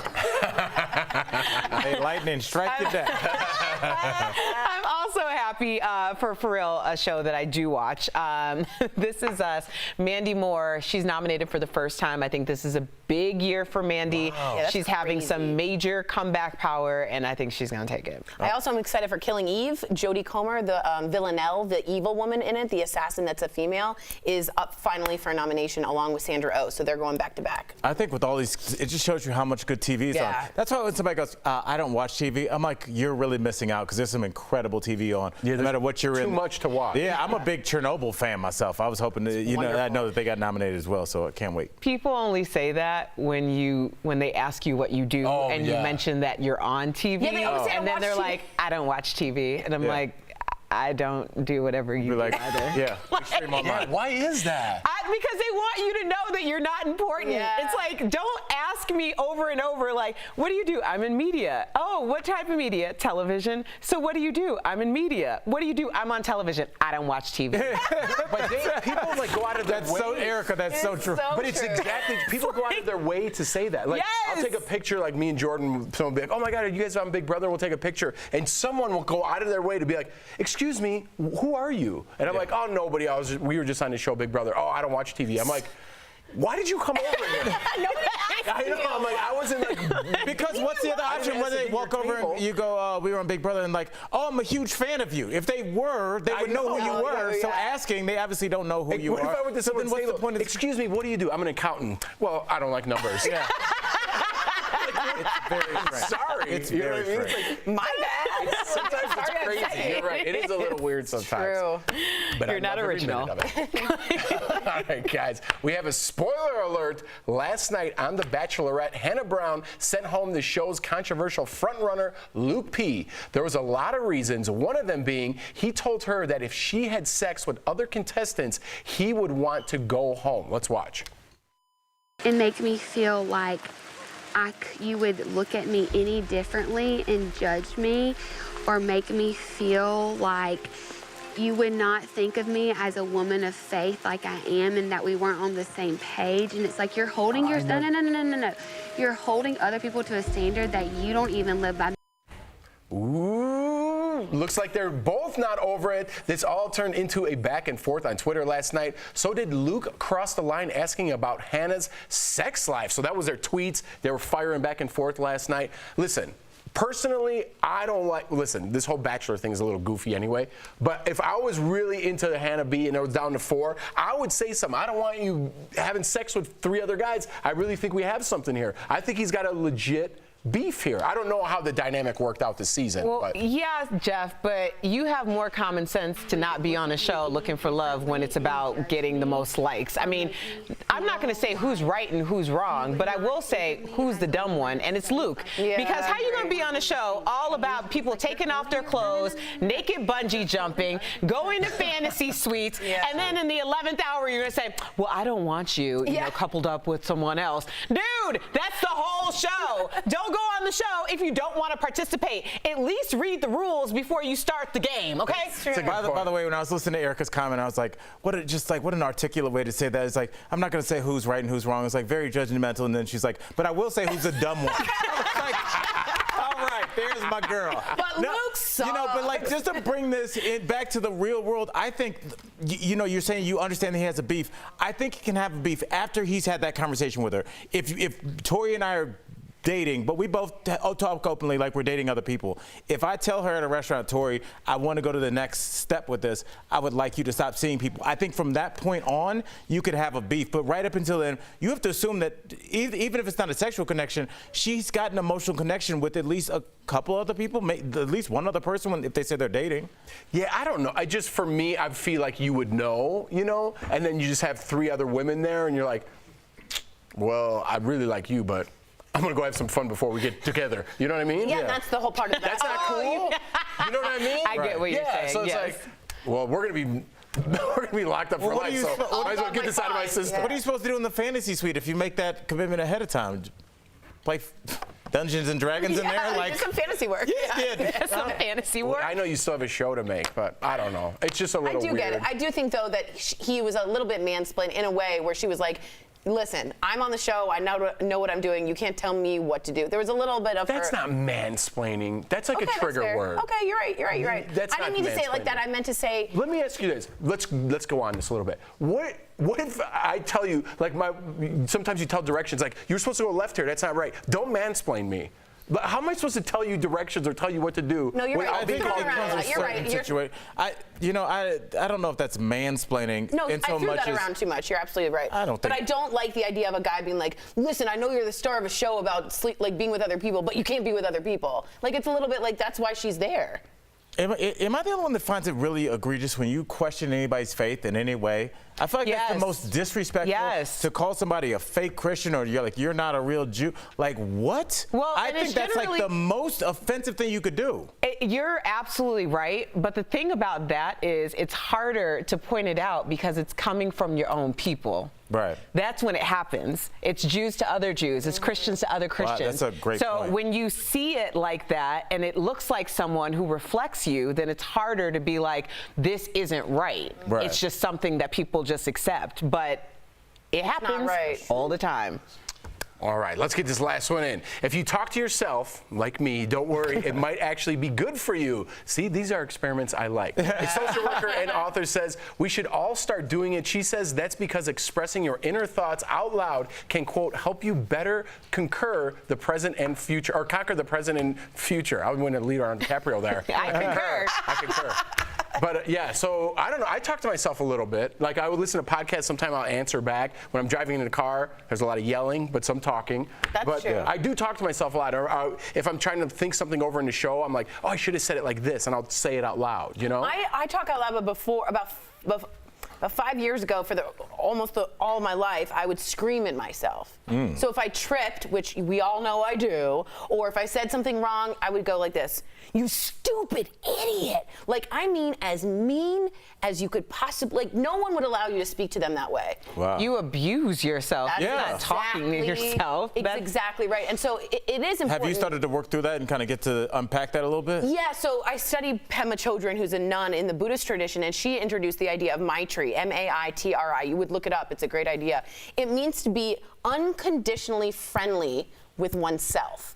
And I'm like, I don't even understand that concept, but 5 years later, I'm starting to do it. So I'll say the other day, I was like, hey, let's go. I was thinking, I'll go get myself a drink, just myself. And I'm like, let's go on a little date, just flirt between you and me, Tori. But it's almost like a stranger. At what point does it become crazy? Not you, No, I know. but I'm saying me too. You know what I mean? 'Cause I'm like, I think get I'm going it. crazy sometimes. I get it. I talk to myself all the time because I actually don't ever shut up. Thankfully, I get paid to speak. And that's the only thing I've ever actually professionally gotten paid for. But anyway, I do realize that I talk a lot in order to temper what I'm going to say to someone else too. Like, they're not going to be prepared. I don't want to bring, a gun to a knife fight. So I'll start the conversation before I start talking to the person in front of me. Most people are not prepared. I do that too. I'm not joking. I do that too sometimes. Like if you have to sit down like to a big interview or something. Right. Like you're going over the questions before they're even asked it. Well, you just, prepare yourself so you don't take people down. I'll just take myself down. Let's get in this last story. You only got 30 seconds. This next story is hard to believe. Police say this man was caught trying to sneak half a kilo of cocaine into a Spanish airport. This is Where's the other half? Uh-oh, I don't know. After noticing him acting nervous and looking like that, obviously, officers found $34,000 of drugs attached to his head. Not much to say here. Yeah. The toupee isn't even, it's terrible. Well, I mean, that was the worst job of hiding it ever. But maybe it's so obvious, Erica, that they're like, there's no way that's cocaine under there. Yeah. I once had a really bad lace frontal, and it looked like that. Really quick, I want to give a shout out to Andrew Luna Jr. It's their 14th year anniversary to his wife, and I want to say happy anniversary. Did you want to say that in 5 different sentences? What? You kind of broke that up a little bit. I'm sorry. I did see that. We share an anniversary, so happy anniversary. It's your anniversary today? Yes. Oh, happy anniversary, Cobb. 3 years. Happy anniversary to Anthony. Congrats, Happy Anthony. anniversary to the Lunas and Cobbs. Yeah. All right. We're not the cops. That's okay. That's okay. Keep it moving. Jeff, don't do it. Jeff. Thank you. What? No, it's fine. Go ahead. Well, it's out there now. Coming up on DBL, a relationship expert is live in studio to tell us how self-awareness, I might want to pay attention, can go a long way in the dating game. Learn all about conscious dating next. You dream,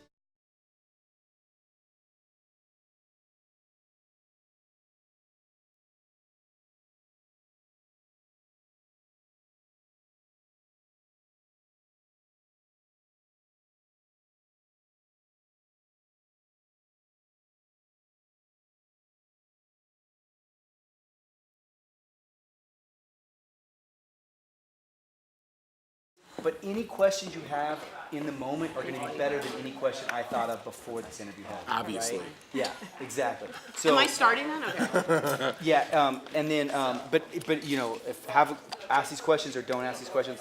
Also, she has a couple of personal stories that we haven't got to, so don't be afraid to prompt her. Do you have any personal stories that go along with any of these? Dating stories? Yeah. Okay, Yeah. I'll do that at the end if nobody gets there.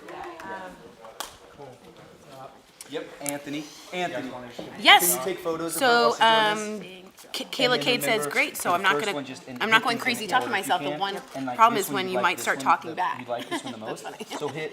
You know, you're like talking to yourself. One time in the head of Tag, or not Tag, the head of 9 News walked by, and I was getting out of the dressing room, and I was like, and then I did this, and then I did that, and I'm like, no, I'm just fully talking to myself. And he was like, okay, good to see you. I don't have like straight conversations. But I say things out loud, like, I don't know. Sometimes I just Do you say catch things myself. out loud to remember them? I feel like you're trying to sort of like Sometimes, you know what happens? I do, like if I'm listening to a podcast or something intriguing, it's not that I'm doing the show, but it's almost like I'm doing the show, what I would say. Oh, that's You know what I'm interesting, saying? yeah. So it's like I'm almost preparing for the show by saying it out loud. That's interesting. But then sometimes I'm just at the gym and I'm doing it. I'm like, well, that's totally not what it is. You know what I mean? And you I'm say like, that out loud. Yeah, I'm like, that's totally not what it is. And then someone's looking over, I'm like, and I'm by myself. You know? Have you ever pretended to be on the phone? Yeah, I know, Mom. I know. Yeah, bye. That's what I do when I go to Trader Joe's and people ask me to sign a petition. I always walk by and I'm we went that one time? Do you believe in Doctors Without Borders? No. I don't know what to say.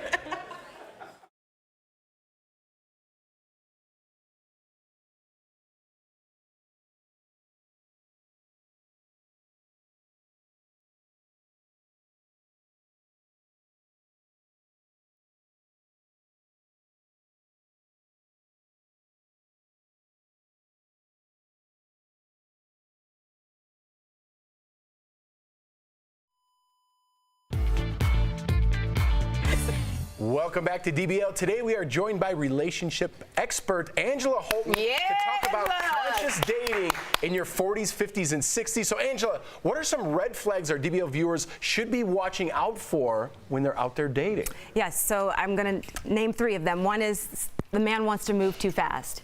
You know, he wants all of your time. He wants to spend every weekend with you quickly. You know, I do believe in love at first sight, but I also believe that men can move too quickly, saying I love you too quickly. And if that is how he acts, he may have been that way previously in other relationships. And you just want to be mindful and pay attention to what some of his other relationship patterns may have been. The other is they don't know what they want. Yes. Right? 40s, 50s, 60s, you know what you want. You have a semblance of whether you want to just date casually, if you want a long-term relationship, if you want to get married again. But someone who says, I don't know what I want or wants to go with the float, I believe is code for, I don't want to be responsible for your feelings 3 months from now if you come back. That's a great point. Right? So this is one that really I can understand because I know people who are in this situation. A lot of people say they don't know what they want because the last time they dated, they were dating to get to the next chapter. They were dating in order to get married or have children. Now they're in a different phase and they don't necessarily want to get married and they're not sure if people are out there looking for the same thing. So they just say they're not sure what they want when really they may just want to date and they don't want to get married. But I think it's important to say just that. Yeah, be intentional about what you want. You know, right now I'm just looking to date. And if that grows into long-term relationship, commitment, I'm open to it. But just be deliberate and intentional about what you want. And for me, when men say, I don't know what they want, and I know what I want, it's just a red flag for me that I don't know if I want to waste my time. That's a good point. Yeah. And Tell me about conscious dating and how it relates to this intentional dating. Yes. That's what you're kind of saying, Yes, so right? conscious, intentional, when you're conscious, you're aware, you're awake, you're paying attention. You're mindful of who you are, how you feel, how your actions and emotions take place in a relationship. Whether then projecting how you feel onto your partner, right? When your partner does something that hurts you, you know it's your own stuff that may remind you of something that happened a long time ago rather than thinking that he's the worst person in the world. So it's being intentional, knowing who you are, and becoming your greatest love of all. Love you first, and then seek someone else to love you. Sounds like a Whitney Houston song. I felt like Whitney when I said that. Not quite the vocals, though. Yeah.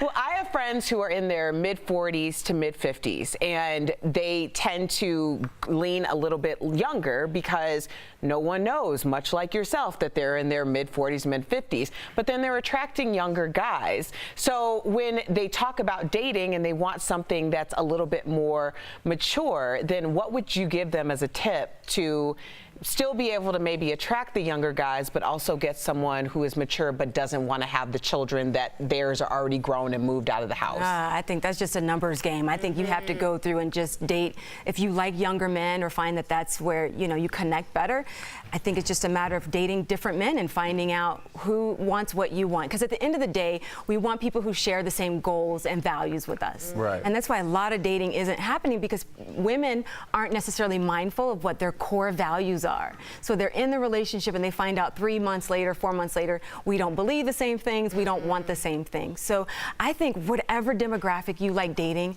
just put yourself in there. And it's a numbers game. It may take you getting the 50th date till you meet someone who wants what you want. It's not easy, but finding someone that wants what you want and is on the same page with you, it's intentional dating and it takes practice.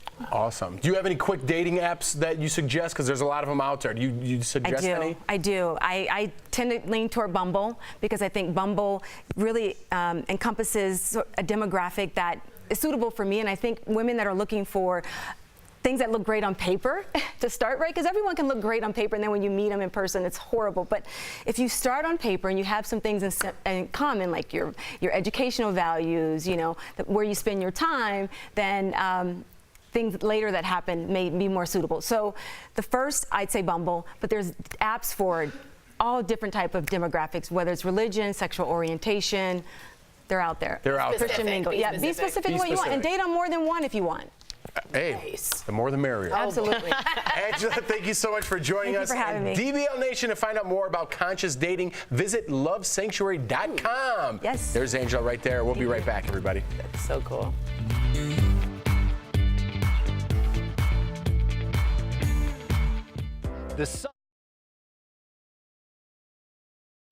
What's going on, DBL Nation? It's your guy Leo here, talking a little bit of Marvel news that just got reported here. So, Shang-Chi is actually kind of like Marvel's take on Jackie Chan, their Kung Fu series that they started back before the 90s. I don't know exactly when they started the comic line. However, they are currently looking for actors to fill this role for Shang-Chi. Now, that movie, no details about when it's going to be released. I'm guessing sometime after 2020, 2021. However, they're looking specifically for Asian actors in their 20s, and they must be of Chinese heritage. Now, this is really enlightening to hear that there won't be any kind of whitewashing in this very Asian-themed film, Asian film comic book franchise. So it's kind of enlightening to hear that they're looking for somebody, with the right ancestry, but that is so specific. And Justin Kroll, who actually writes for Variety, just tweeted it. He tweeted it on Saturday, talking a little bit about previews for Comic-Con, which is coming up this weekend. We're going to get lots of previews, guys, from Marvel. I mean, they're going to be presenting at Hall H, which, for those who don't know, Hall H is basically a giant presentation of what's coming up in superhero movies, popular movies, all kinds of movies. So it's going to be when we learn all the great things that are coming up in Marvel, and DC's actually not going to be there, so we won't learn too many details from them, but we're going to get a big presentation from Marvel, and I'm guessing we're going to learn what's going to to happen after Avengers Endgame and Spider-Man Far From Home, which recently came out. They haven't said any detail about where the universe is going after the wrap-up of this Avengers Endgame stuff. So I'm really curious to see what's coming up, guys, and I know you guys are curious too. So let us know, DBL Nation, down in the comments what you think about this story, and we'll see you next break.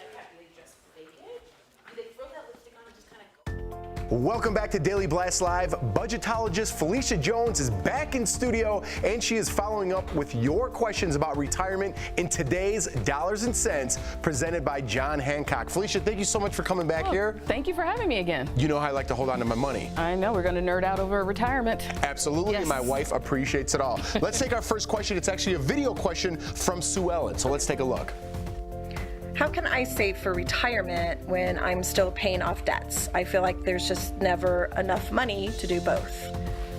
So the question is, how can Sue Ellen save for retirement while still paying off of her debts? You know what? Sue Ellen first needs to take advantage of her job's 401k plan. That means money for retirement. Then we're going to follow the 1090 rule, and then we're going to pay off high impact debt. All right, so what's the 1090 rule? Well, the 1090 rule is just a little fun rule that I love to say. We're going to put 10% of your income toward retirement, the other 90% toward paying off debt and lowering living expenses. I like that. Yeah. I like that. So when you do the 10 rule, so you're saving that. Are you putting that directly into a 401k? What are you doing with that 10% Actually, savings? we're going to we're going to put as much as we can into a 401k, then we're going to piggyback into an IRA and then other investments. But the biggest thing with having debt is that we got to get rid of that debt so that we can put more money into retirement. I think that's important, especially with student loans and things. People can't get out of their debt. They're paying off the interest, not even the loan at some point. Exactly. Yeah. So that's what you got to do. Get rid of that debt first. Yeah, but we can put that 10% into some retirement so that you don't feel too bad about what you're doing, but definitely focus on that debt. Felicia, thank you so much on behalf of my family and the DBL Nation. Thank you for the great tips. Thank you for having me here. Always a pleasure. Always a pleasure. All right, guys, so submit your financial questions for the next Dollars and Cents. Please email askmrsjones@dailyblastlive.com. And for information about life insurance and retirement planning, call John Hancock at 1-800-978-0663. We'll be right back. Beauty Blasters, what's up? It's Jeray for the Slay, and today we're talking about that skin that slays. Now, you all have beautiful skin. Don't get me wrong, everyone's beautiful on the inside or whatever, but sometimes we need to update that skincare routine a little bit more to get that glow. Okay, did y'all catch that? That glow. All right. Now, for today's topic, we're talking about toning and the joys of using a toner. Now, it's not as crazy as it used to be. I know you guys are all rolling your eyes at home thinking, oh my gosh, here we go. He's gonna talk about some sea breeze. Not today, honey. Toners have changed a lot over the years, and as much as we all hated using them in our teens and how much it dried out our skin with all that alcohol content, in today's world, we actually have much more toners to fit every type of skin type. It's not just for oily or acne-based skin anymore. So let's go ahead and break down a couple for you guys. My favorite is using a gentle toner, something that will simply help to make sure to take off any remnants of makeup after you wash your face and before you apply your moisturizer onto your skin. Now, you don't want it to be too drying and you don't want it to be too active at the same time. So to start, I love the First Aid Beauty Exfoliating Toning Wipes. Now, these guys are little circle pads that are predisposed with serum in them to help to make sure that we are brightening, hydrating, and keeping that skin looking beautiful, honey. Okay. Now, another thing you can also use is a oil control toner. These guys are still out here, but we don't have to use that high alcohol content once again. One of my favorites for these guys is actually from Ole Hendrickson, or you can always check out the Ultra Facial Oil Control Toner from Kiehl's. This guy is amazing for balancing out your skin if you might be a little bit excessively oily, and it's also going to help to make sure that we're minimizing and tightening those enlarged pores if you're more on the oily skin type. Now, another great toner is going to be for radiance in the skin. This guy is one of my favorites and what I use on my skin every night. Peter Thomas Roth Glycolic 8% Toner is amazing for improving radiance and uneven skin tone as well. Now, for all of these, all you want to do is either take it out of the package or take a separate cotton round and go ahead and disperse your product onto your cotton. taking it from your T-zone outwards to make sure that we're smoothing any of that extra makeup right off of our skin and applying the serum where we need it. Now, you guys check out some of those toners. There's every type of toner from drugstore to prestige. So let me know your favorites down below or write me on any social media platform at Jure for the Slay. We'll see you guys next time.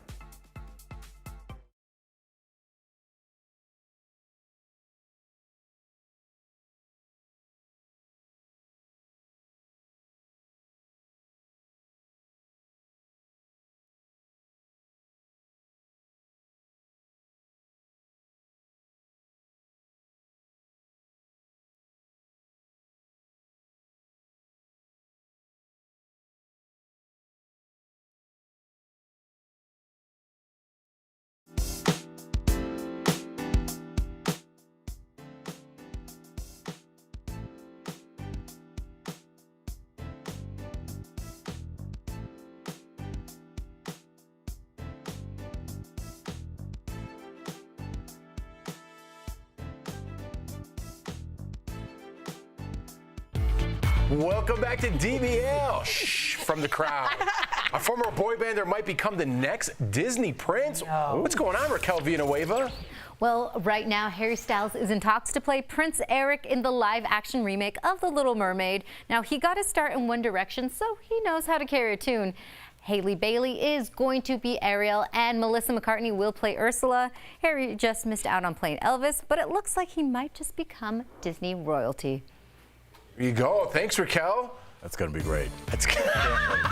Al said it all. We'll see you guys tomorrow, same time, same place. It's going to be great.